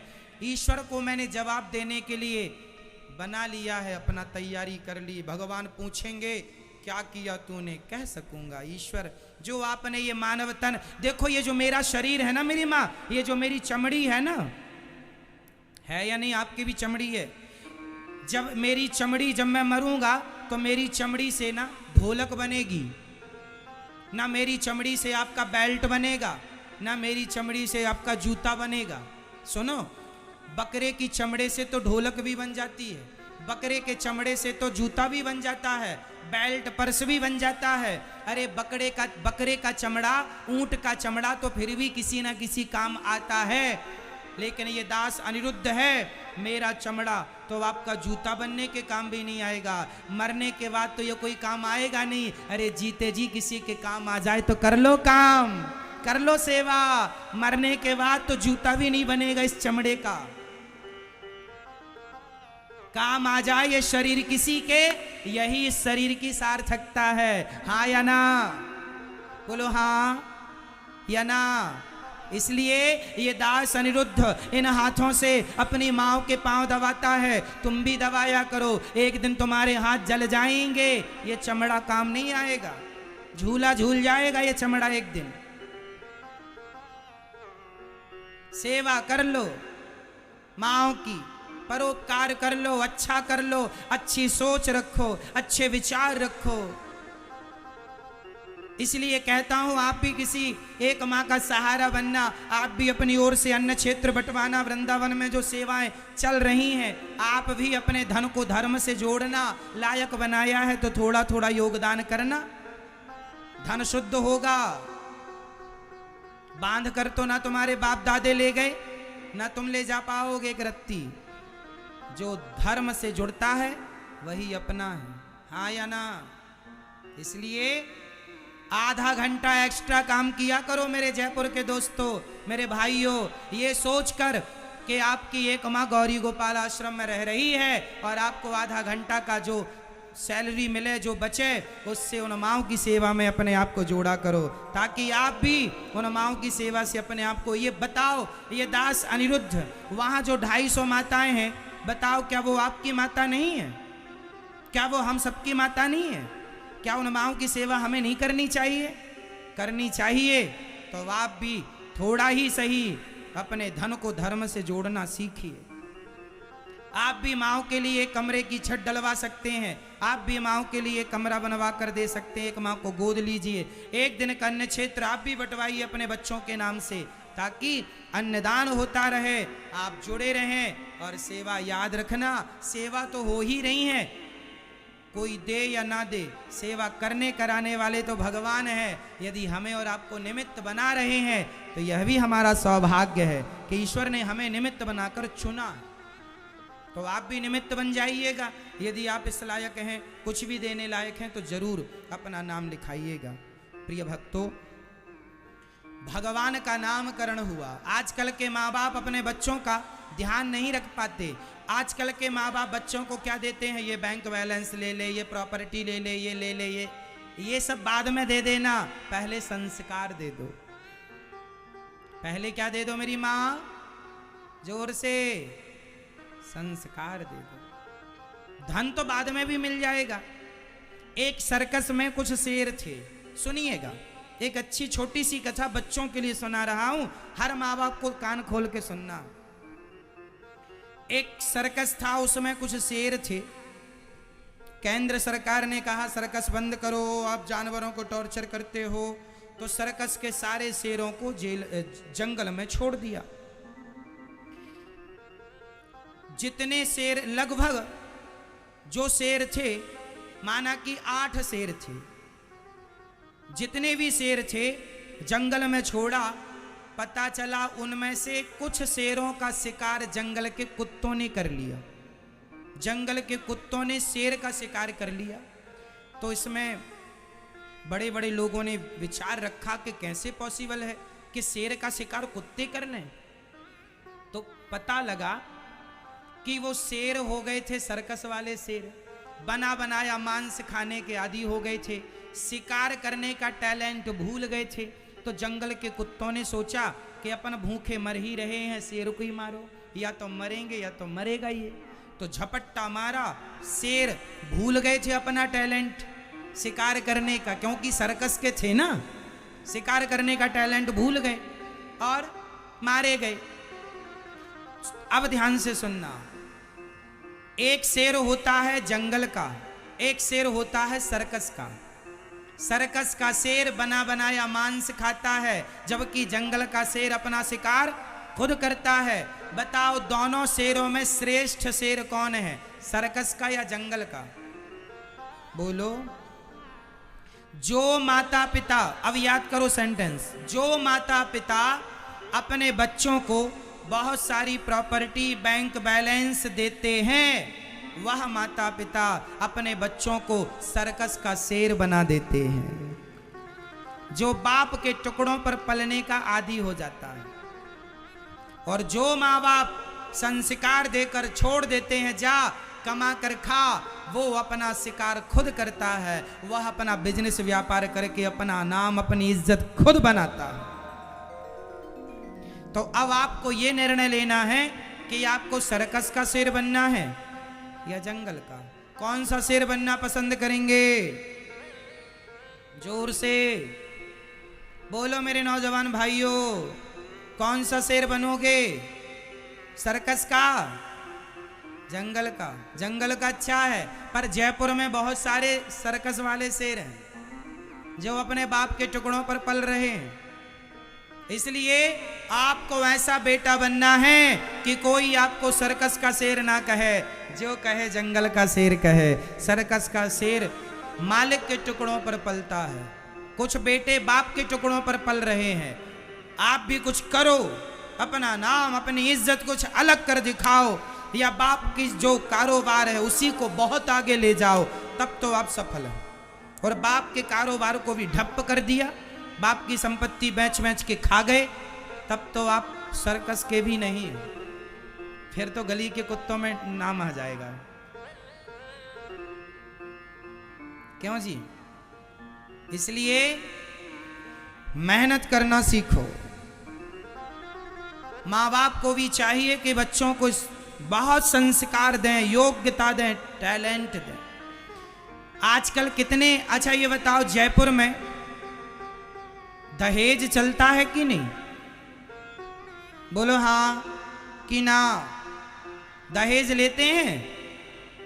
आप में से कितने लोगों ने लिया है दहेज? लिया है तो हाथ उठाओ।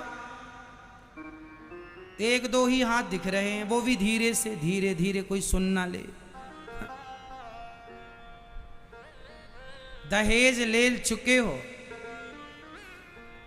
चलो दहेज लेने वाला कौन होता है स्पष्ट कर दूं मैं।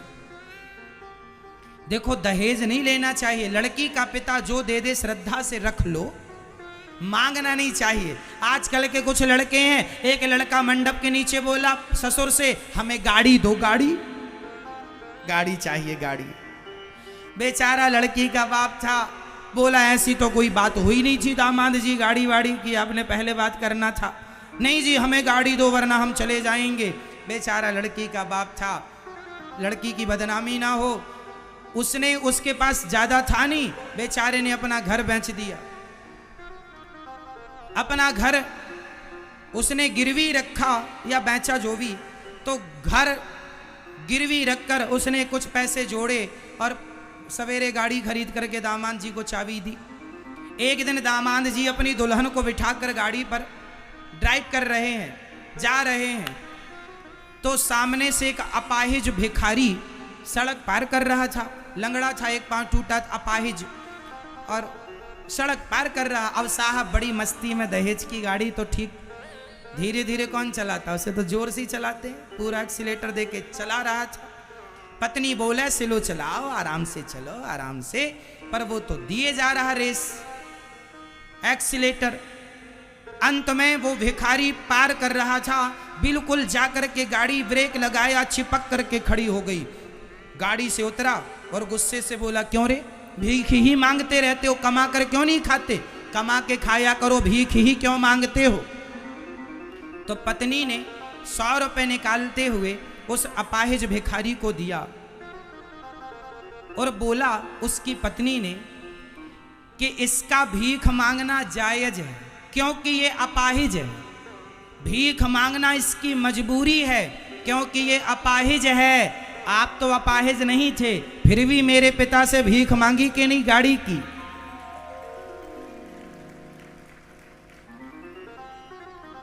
एक भिखारी वो होता है मेरी माँ जो मंदिर के बाहर मांगता है, और एक भिखारी वो होते हैं जो दहेज मांगते हैं घर के अंदर बैठकर।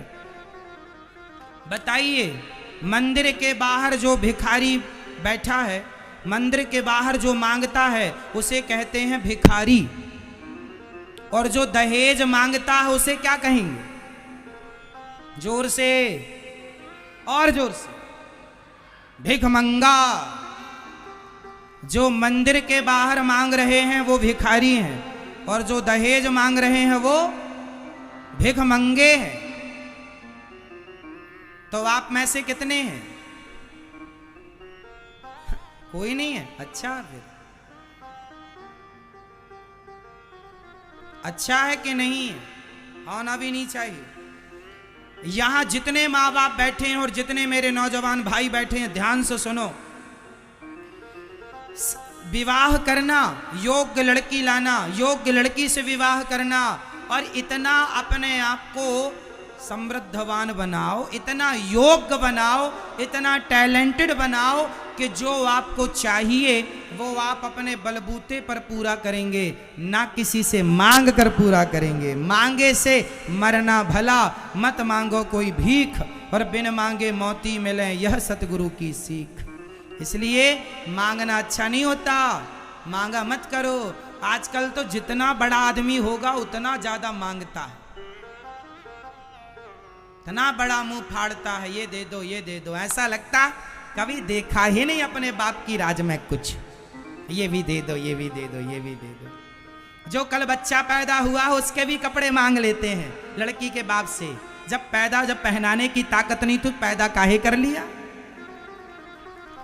छोटे से बच्चे के भी कपड़े लिखवा देते हैं, तुम लाना लड़की के बाप से। हाँ या ना? बोलो हाँ। तुम्हारे ही भरोसे बच्चे पैदा हो रहे हैं। जयपुर में तो कुछ लोग ऐसे हैं जिन्होंने अभी तक फ्रिज नहीं खरीदी, वॉशिंग मशीन नहीं ली, बड़ी वाली टीवी नहीं ली, पुरानी से काम चला रहे हैं। क्यों? क्योंकि दहेज में तो आई जाएगी, इसलिए। क्या बताएं भिखमंगों का हम, बड़ी अजब बात है। इसलिए आप लोग जरा बच्चों को योग्य बनाने में समय लगाओ, दहेज मांगने में समय ना बर्बाद करो। लड़की का बाप कितना भी दे दे, टिकता? बताओ दहेज का धन किसके पास टिका आज तक? इसलिए जब टिकना नहीं है तो मांग के छोटे क्यों बनना? बताओ, मांगने वाला बड़ा होता है कि छोटा?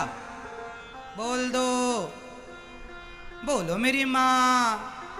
ये हमारी मैयाएं भी बड़ा बड़ा जो सास मर गई है उसके भी कपड़े लिखवा देती हैं कि आज आएगी हम ही पहन डालेंगे। मरी हुई सास के भी लिखवा दे। मौसी सास पता नहीं कहाँ रहती है, कभी मिलती जुलती नहीं है, मौसी सास के भी लाओ। और मौसी सास वो का कपड़े पहनेगी, मर रही है,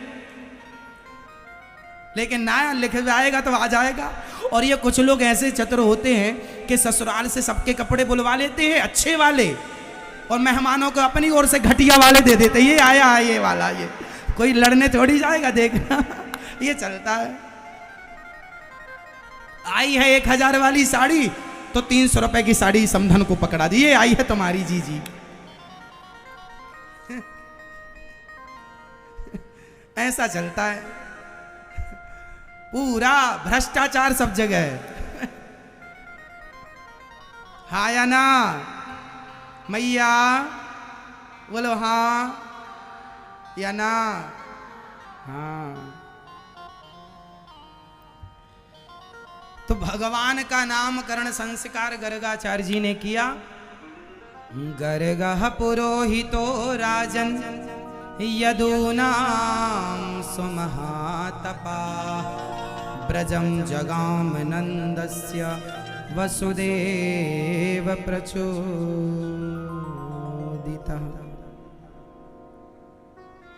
अयं हि रोहिणी पुत्रो रमयन् सुहृदयो गुणैः। यशोदा, ये जो आपकी गोद में बच्चा है ये रोहिणी का है, इसलिए इसका नाम होगा राम। पर बल अधिक होने से लोग कहेंगे बलराम। और यशोदा आपके पुत्र का नाम शुक्लो रक्तस्तथा पीत इदानीं कृष्णतां गतः। आपके पुत्र का नाम होगा कृष्ण। कर्ष्यति इति कृष्णा। जिनके नाम को सुनकर, जिनकी लीलाओं को सुनकर लोगों का मन आकर्षित हो जाए, उन्हीं का नाम है कृष्ण। बोलिए कृष्ण कन्हैया लाल की जय। भगवान का नाम कृष्ण रखा। अब भगवान का नामकरण संस्कार हो गया। थोड़ा बड़े हुए भगवान, तो भगवान ने घर में लीलाएं स्टार्ट की। लीला चालू हो गई। अभी लीला चल ही रही थी कि भगवान बलराम जी और श्याम सुंदर दोनों ग्वाल वालों अब घुटनों के बल चलने लग गए। अब थोड़ा बड़े हुए तो भगवान मैया मैया कहने लग गए। मैया, ओ मैया, मैया, ओ मैया। श्याम सुंदर अपनी माँ को क्या कहते हैं? मैया। और पिताजी को क्या कहते हैं? बाबा। नंद बाबा और यशोदा मैया। देखो, हमारी भारतीय परंपरा यही है कि हम अपनी माँ को या माँ कहें, या माताजी कहें, या मैया कहें। मम्मी कहना ये हमारी संस्कृति नहीं है। मम्मी नहीं। मम्मी का अर्थ क्या होता है? जो लोग मर जाते हैं ना, उन्हें तेल में डुबा के रख दिया जाता है, बॉडी खराब ना हो। आजकल तो फ्रिज हो गई हैं, बड़े बड़े फ्रीजर में रख दिया जाता। पहले तेल में डुबा के रखा जाता था। उस प्रोसेस को कहते हैं मम्मी। मम्मी से मम्मी हो गया। मम्मी का अर्थ क्या है बताओ? क्या अर्थ है मम्मी का? इसलिए मम्मी नहीं, मैया। अपनी माँ को क्या कहेंगे? जोर से, मैया। बोलो मेरी माँ, मैया। मैया बोलो जोर से, मैया। मैया। क्या कहोगे अपनी माँ को? मैया। मैया रोटी दे दे मेरी माँ, मैया कहना। क्या कहोगे? मम्मी नहीं कहोगे ना, मम्मी गलत है, मैया सही है। भारतीयता क्या है? राम जी क्या बोलते थे अपनी माँ को? माताश्री, पिताश्री, पिताजी, माताजी, राम जी बोलते थे। श्याम सुंदर मैया बोलते हैं, आप भी मैया बोलो। मम्मी कहाँ से आ गया? रिश्तों को समझो। पिताजी को क्या बोलेंगे? पापा नहीं। पापा का अर्थ क्या होता है? पाप आ, पाप आ, पापा पापा पापा पापा पापा। क्यों अभी कम पापी हो जो पाप को और बुला रहे हो? पाप आ, पाप आ, पापा पापा। पापा नहीं, पिताजी। इंग्लिश बोलना अच्छी बात है, इंग्लिश आना अच्छी बात है, भाषा है, नॉलेज होना अच्छी बात है, पर इंग्लिश के भरोसे ना रहना। बताओ इंग्लिश में मौसी को क्या बोलते हैं? बुआ को क्या बोलते हैं? पड़ोसन को क्या बोलते हैं? चाची को क्या? सबके लिए एक ही है, आंटी। सबके लिए मौसी है तो आंटी, बुआ है तो आंटी, पड़ोसन है तो आंटी, चाची है तो आंटी। ये विदेशी कल्चर है, आंटी अंकल। हम अंकल आंटी वाले नहीं हैं। विदेशों में बुआ होती ही नहीं है, विदेशों में मौसी वौसी क्या होती है जानते नहीं है। वो रिश्तों को नहीं जानते। हम भारतीय हैं, हम रिश्तों को जानते, मानते और निभाते हैं। इसलिए यहाँ आंटी सूट नहीं करता, यहाँ तो मौसी अच्छा लगता है, यहाँ बुआ अच्छा लगता है, यहाँ चाची अच्छा लगता है, यहाँ भौजी अच्छा लगता है, भाभी अच्छा लगता है। क्या कहते हैं आप? बोलो हाँ। अरे भाई, इंग्लिश का ज्ञान होना बुरा नहीं है, होना चाहिए, परंतु सामान्य बोलचाल में हम अपनी मातृभाषा का प्रयोग करें, उन शब्दों का प्रयोग करें जो हमारे भारत के है ना। हिंदी है, हम वतन हैं, राजस्थानी में बोलते हैं। बताओ राजस्थानी में पिता को क्या बोलते हैं? थारे बाबा को का कहें? लाला। समझ में ना आ रही छोरा? बताओ बाबा को का कहें? राजस्थानी भाषा में पिता को क्या बोलते हैं? बाबू, बाबूजी। और माँ को क्या बोलते हैं राजस्थान में? राजस्थानी की ठेठ राजस्थानी भाषा में क्या बोलते हैं? माँ के लिए क्या है? जोर से। माई, माई। जी जी, जी जी, जी जी, जी जी। वाह। पिताजी में एक जी है, माँ में दो जी जी। डबल जी जी। ये अच्छा, जी जी राजस्थानी में सही है। माँ को यहाँ जी जी बोलते हैं, गांव की भाषा में जी जी है ना। जैसे महाराष्ट्र में आई बोलते हैं, महाराष्ट्र में माँ को क्या बोलते हैं? आई बाबा, पिता को बाबा। जो महाराष्ट्रियन, शुद्ध महाराष्ट्रियन है ठेठ, वो आई बाबा बोलते। आई मतलब मैया, माँ। और हमारे यहाँ मैया बोलते हैं, और हमारे यहाँ माता पिता बोलते हैं, माता पिता। तो हमारी ये भारतीयता ये है। आप माँ बोलो, मैया बोलो, जीजी बोलो, जो मम्मी तो ना बोलो, कम से कम मारो तो मत जिंदा तुम्हारी माँ को।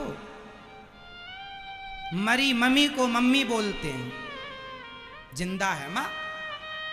और पाप आ नहीं, पिताजी। क्या बोलेंगे?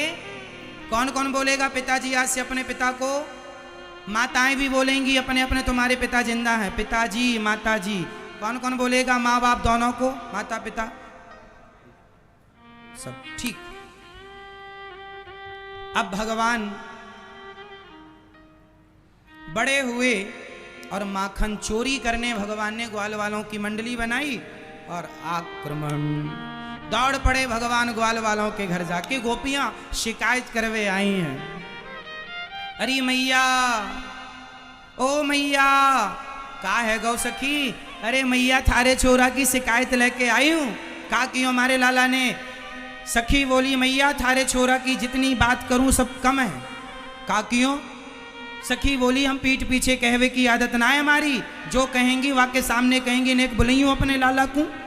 अब मैया आवाज लगा रही है, कन्हैया, ओ कन्हैया। हाँ हाँ मैया, का है गो? अरे नेक लाला यहाँ तो आ, ये सखियाँ आई हैं तारी शिकायत करवे की ताई। अब कन्हैया छोटे से कन्हैया पाँव में पायल बंधी है, छम छम छम छम करके पग घुंघरू बांध। जब भगवान आए ठुमक चलत कृष्ण चंद्र बाजत पैजनिया, चल रहे हैं ठाकुर जी आए हैं। और जब आए, हाँ मैया का है गो? अरे लाला देखियो सही है, सखी आई हैं, कहती हैं तूने इसके घर जाए के माखन चोरी कियो। थारे बाप के घर में माखन की कमी जो तू दूसरों के घर जा के चोरी करे। दारी के बुढ़ा ब्याह ना है होवे को छोरी ना देवे को तो को मैया। कन्हैया बोले मैया ये सारी सखियां एक नंबर की चोटी हैं, एक नंबर की झूठी हैं, झूठी शिकायत लेके आई हैं बदनाम करवे की ताई। अच्छा तो कुकाई को बदनाम करेंगे? अरे मैया ये हमारे गाल पकड़ पकड़ के ऐसे ऐसे खींचे। और एक ये सखी जो बड़ी वाली है ना, बड़े बड़े बालों वाली, ये कहे क्यों लाला हमसे ब्याह करोगे? अब मैया तू ही बता, मैंने एक तनक सो छोरा, इतनी बड़ी घोड़ी से मैं कैसे ब्याह करूंगा? अब सखी बोली अरे राम राम, देख मैया कितना बड़ो नाटकबाज है तेरो लाला। दारी को खुद आवे, अकेलो ना आवे, 10-10 20-20 ब्रजवासियों को लावे, वन को गोला बनाए के ऊपर चढ़ जावे और जाए के माखन को सारो मटकी को माखन निकाल को सबरो सबर चट्ट कर जाए।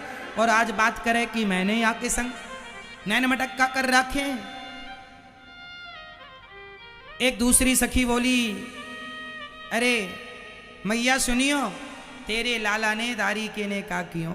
जब यो माखन चोरी करवे आवे ना तो अकेलो ना आवे, या के संग ढेर ब्रजवासी आवे और सबरो माखन खाएवे के बाद खाली मटकिया में या नाक लगाए लगाए के बोले अरे राम राम राम राम, सड़ो माखन धर राख्यो है। जब सारो माखन खा जाए तब या की नाक काम करे, और बाद में लाठी उठाए के सारो माखन सारी मटकियां चढ़ चढ़ चढ़ कर करके याने तोड़ दी। एक सखी बोली मैया आज तो याने सारे बछड़े खूंटे से खोल दे, सारो दूध बछड़ों ने पी लिया। वत्सान मुंचन क्वचित समय क्रौंस संजात हासः, स्तेयम स्वादवत्यथ दधिपयः कल्पितैः स्तेय योगैः। सारी गोपियां शिकायत कर रही हैं। अब गोपियां जब शिकायत करने लग गईं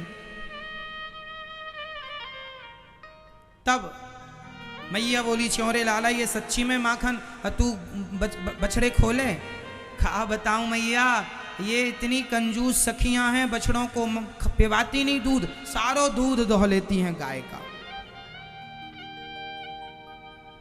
मैया ने कहा सखियों जब यो तंग क्यों करे लाला, तो तुमने गुस्सा करके या को डांट दियो करो।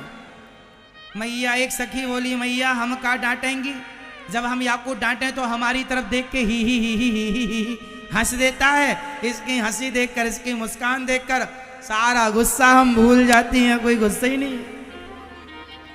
गोविंद की मुस्कान में माया है, इसलिए जब भगवान मुस्कुराते हैं ना सबका मन हर लेते हैं।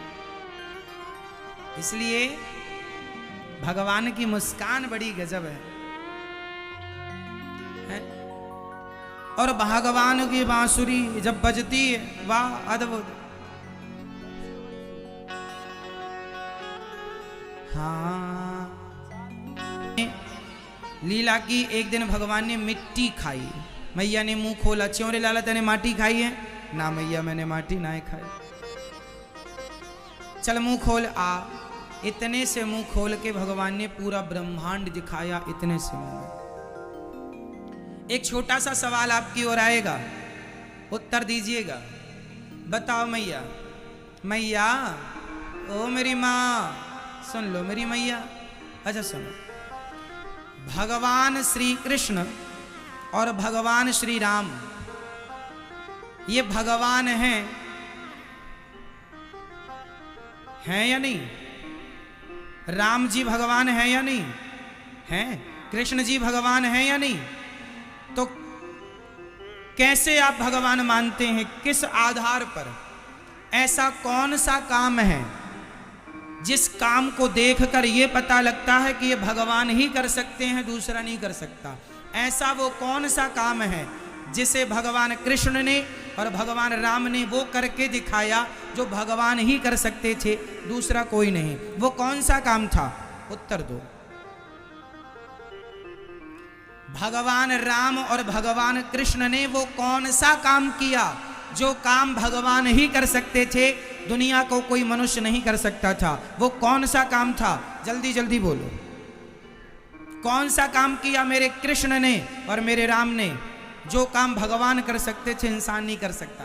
आप बताओ भैया, आप बताओ सबसे पहले। आप नहीं, आप बताओ भैया दूसरे नंबर के। हाँ क्या? अच्छा, गोवर्धन उठा। हाँ बिल्कुल सही उत्तर है। एक उंगली से पहाड़ उठाना ये भगवान ही कर सकते हैं, आज तक कोई इंसान नहीं कर सका और ना कर पाएगा। तो ये लीला से पता लगा कि ये कृष्ण कोई सामान्य मनुष्य, कोई सामान्य व्यक्ति भगवान है। चलो ये तो कृष्ण जी की बात आपने कह दी। अब राम जी ने ऐसा कौन सा काम किया जो भगवान ही कर सकते हैं, कोई दूसरा? जैसे जैसे जैसे हाँ, राम नाम के पत्थर पानी में तर गए तो राम नाम के ही तरे आज तक, ना तुम्हारे नाम के तरे ना हमारे नाम के तरे। ये नाम भगवान का है, इसलिए उनके प्रभाव से पत्थर पानी में तर गए, बिना खंबे का सेतु बना जो आज तक जीवित है। ये भगवान ही कर सकते हैं और कोई नहीं कर सकता। और भी कुछ काम है जो राम जी ने किए जो भगवान कर सकते थे, कोई और नहीं कर सकता। बताओ वो। और अभी बहुत सारी बातें हो सकती हैं, आप तो एक एक पर आए हैं, मैं कुछ बहुत सारी बातें बता दूंगा आपको जो भगवान कर सकते थे, कोई नहीं कर सकता। कौन सा काम? दूसरा, धनुष। ठीक है, धनुष तो भगवान ने तोड़ा, अच्छी बात है, भगवान ही तोड़ सकते थे, बाकी लोगों ने ट्राई किया था, नहीं टूटा, बात सही है। पर विशेष काम क्या था? मैया यशोदा ने कहा लाला मुंह खोल, इतना सा मुंह खोला तो इतने से मुंह में क्या दिखाई पड़ा था? पूरा। और ये लीला भगवान राम ने भी की थी। कौशल्या माँ ने जब कहा, उन्हें जमाई आई और भगवान ने जमाई लेते समय मुंह खोला तो भगवान राम के मुंह में, इतने से मुंह में पूरा ब्रह्मांड दिखाई पड़ा था। तो राम जी के भी मुंह में दिखाई पड़ा था और भगवान कृष्ण के भी मुंह में दिखाई पड़ा। ये इतने से मुंह में पूरा ब्रह्मांड दिख जाना कोई इंसान नहीं दिखा सकता, ये भगवान दिखा सकते हैं। इसलिए ये भगवान है, मनुष्य की तरह लीला कर रहे हैं। और क्या है? भगवान श्री कृष्ण ने आग पी थी। क्या पी थी? भागवत जी में लिखा है, अग्नि, जंगल में आग लग गई थी, उनके ग्वाल वाल बीच में फंस गए, भगवान ने भक्तों की रक्षा के लिए आग पी ली थी, पानी की तरह। आग पीना ये कोई मनुष्य नहीं कर सकता, कोई देवता नहीं कर सकता, ये भगवान कर सकते। कामदेव को पराजित किया था भगवान श्री कृष्ण ने, कल सुनाऊंगा ये कथा रास की, महारास की। भगवान कर सकते हैं, भगवान ही कर सकते हैं। जयंत ने माता सीता के पांव में चोंच मारा तो भगवान ने तिनके का धनुष बाण बना करके छोड़ दिया, जयंत को बचाने वाला त्रैलोक में ना बचा। ऐसा प्रहार भगवान ही कर सकते हैं जैसे बचाने वाला त्रैलोक में कोई नहीं। ये भगवान की लीला है ना। और भी बहुत सारी बातें। पत्थर की नारी, पत्थर नारी बन गया, ये तुम्हारे पांव से हमारे पांव से तो नहीं बन सकता। क्यों मैया? क्या हमारे चरण तुम्हारे चरण से कोई पत्थर महिला हो सकता है? लेकिन मेरे राघव, मेरे रघुनंदन, मेरे राम जी के चरणों का स्पर्श होते ही माता पत्थर की नारी तर गई। गौतम नारी श्राप वश उपल देह धरि धीर, चरण कमल रज चाहती, कृपा करो रघुवीर। तो ये राम जी के चरणों में जो जादू है वो किसी इंसान के चरणों का जादू नहीं हो सकता। इसलिए ये सिद्ध करने वाली कथाएं हैं कि ये भगवान है, कोई सामान्य इंसान नहीं है। राम जी में मनुष्य बुद्धि ना लगाइएगा कि ये तो हमारी तरह तुम्हारी तरह, ना जी, ये भगवान है। तो मैया यशोदा ने कहा मुंह खोल, खोला, इतने से मुंह में पूरा ब्रह्मांड दिखाई पड़ा। बोलिए भक्तवत्सल भगवान की जय।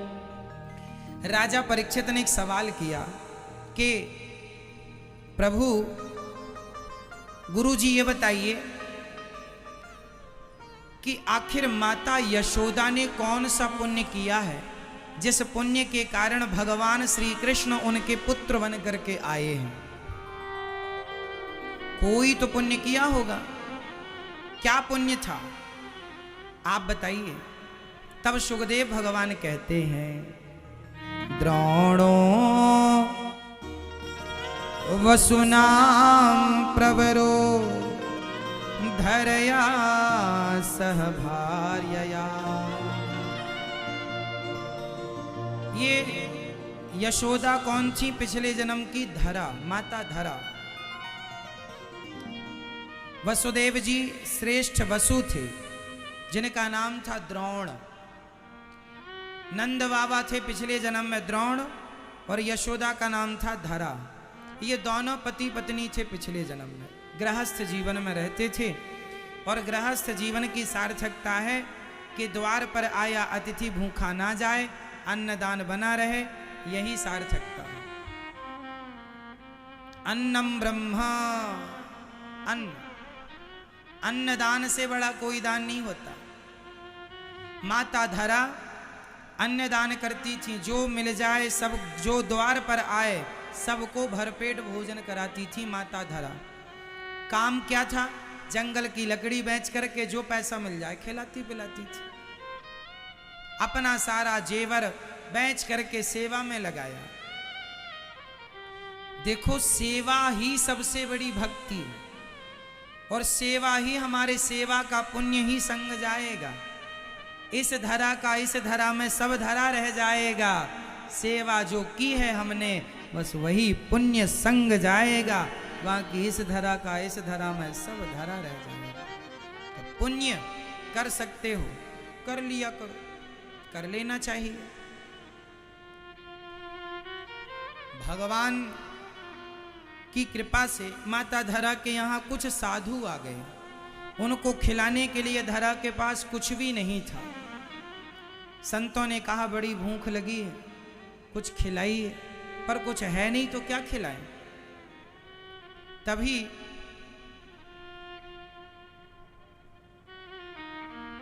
धरा ने, बगल में कोई सेठ जी रहा करते थे, उनके पास जाकर धरा ने कहा, सेठ जी कुछ पैसे हमें उधार दीजिए, जल्दी से चुका दूंगी जंगल की लकड़ियां बेचकर। साधु आए हैं, रोटी नहीं है घर में, थोड़ा धन दीजिए। सेठ की नीयत बड़ी गंदी थी।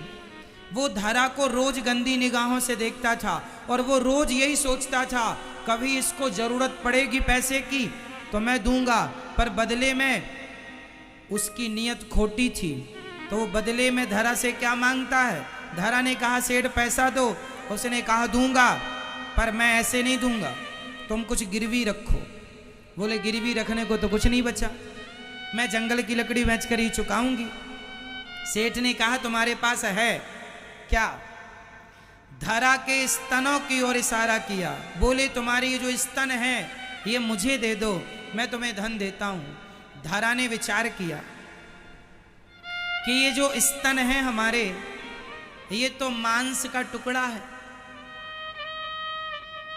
यदि आज मैं अपने स्तन से नहीं देती तो साधु घर से चला जाएगा, और साधु चला गया, एक गृहस्थ के घर से कोई भूखा चला गया, मतलब सारा पुण्य नष्ट हो जाता है गृहस्थ का।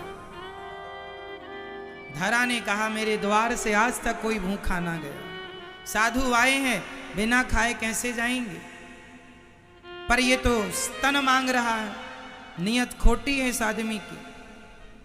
धरा ने कहा अच्छा, मन में विचार किया कि ये मांस के टुकड़े हैं, इन्हें रख कर भी क्या फायदा। धरा ने कहा अच्छा सौदा मंजूर है। सेठ बड़ा खुश हुआ कि बात बन गई। पास में चाकू पड़ी थी, धरा ने चाकू हाथ में ली, फिर पूछा तुझे हमारे स्तन ही चाहिए? बोला हाँ हाँ। धरा ने चाकू ली और अपने स्तनों को काट कर धरा ने सेठ की तराजू में रख दी। सेठ जी तुम्हें मेरे ये स्तन चाहिए थे, ये लो। साधु खड़े हैं, कुछ धन दो। सेठ देखता रह गया, बोल ना सका। धन दिया।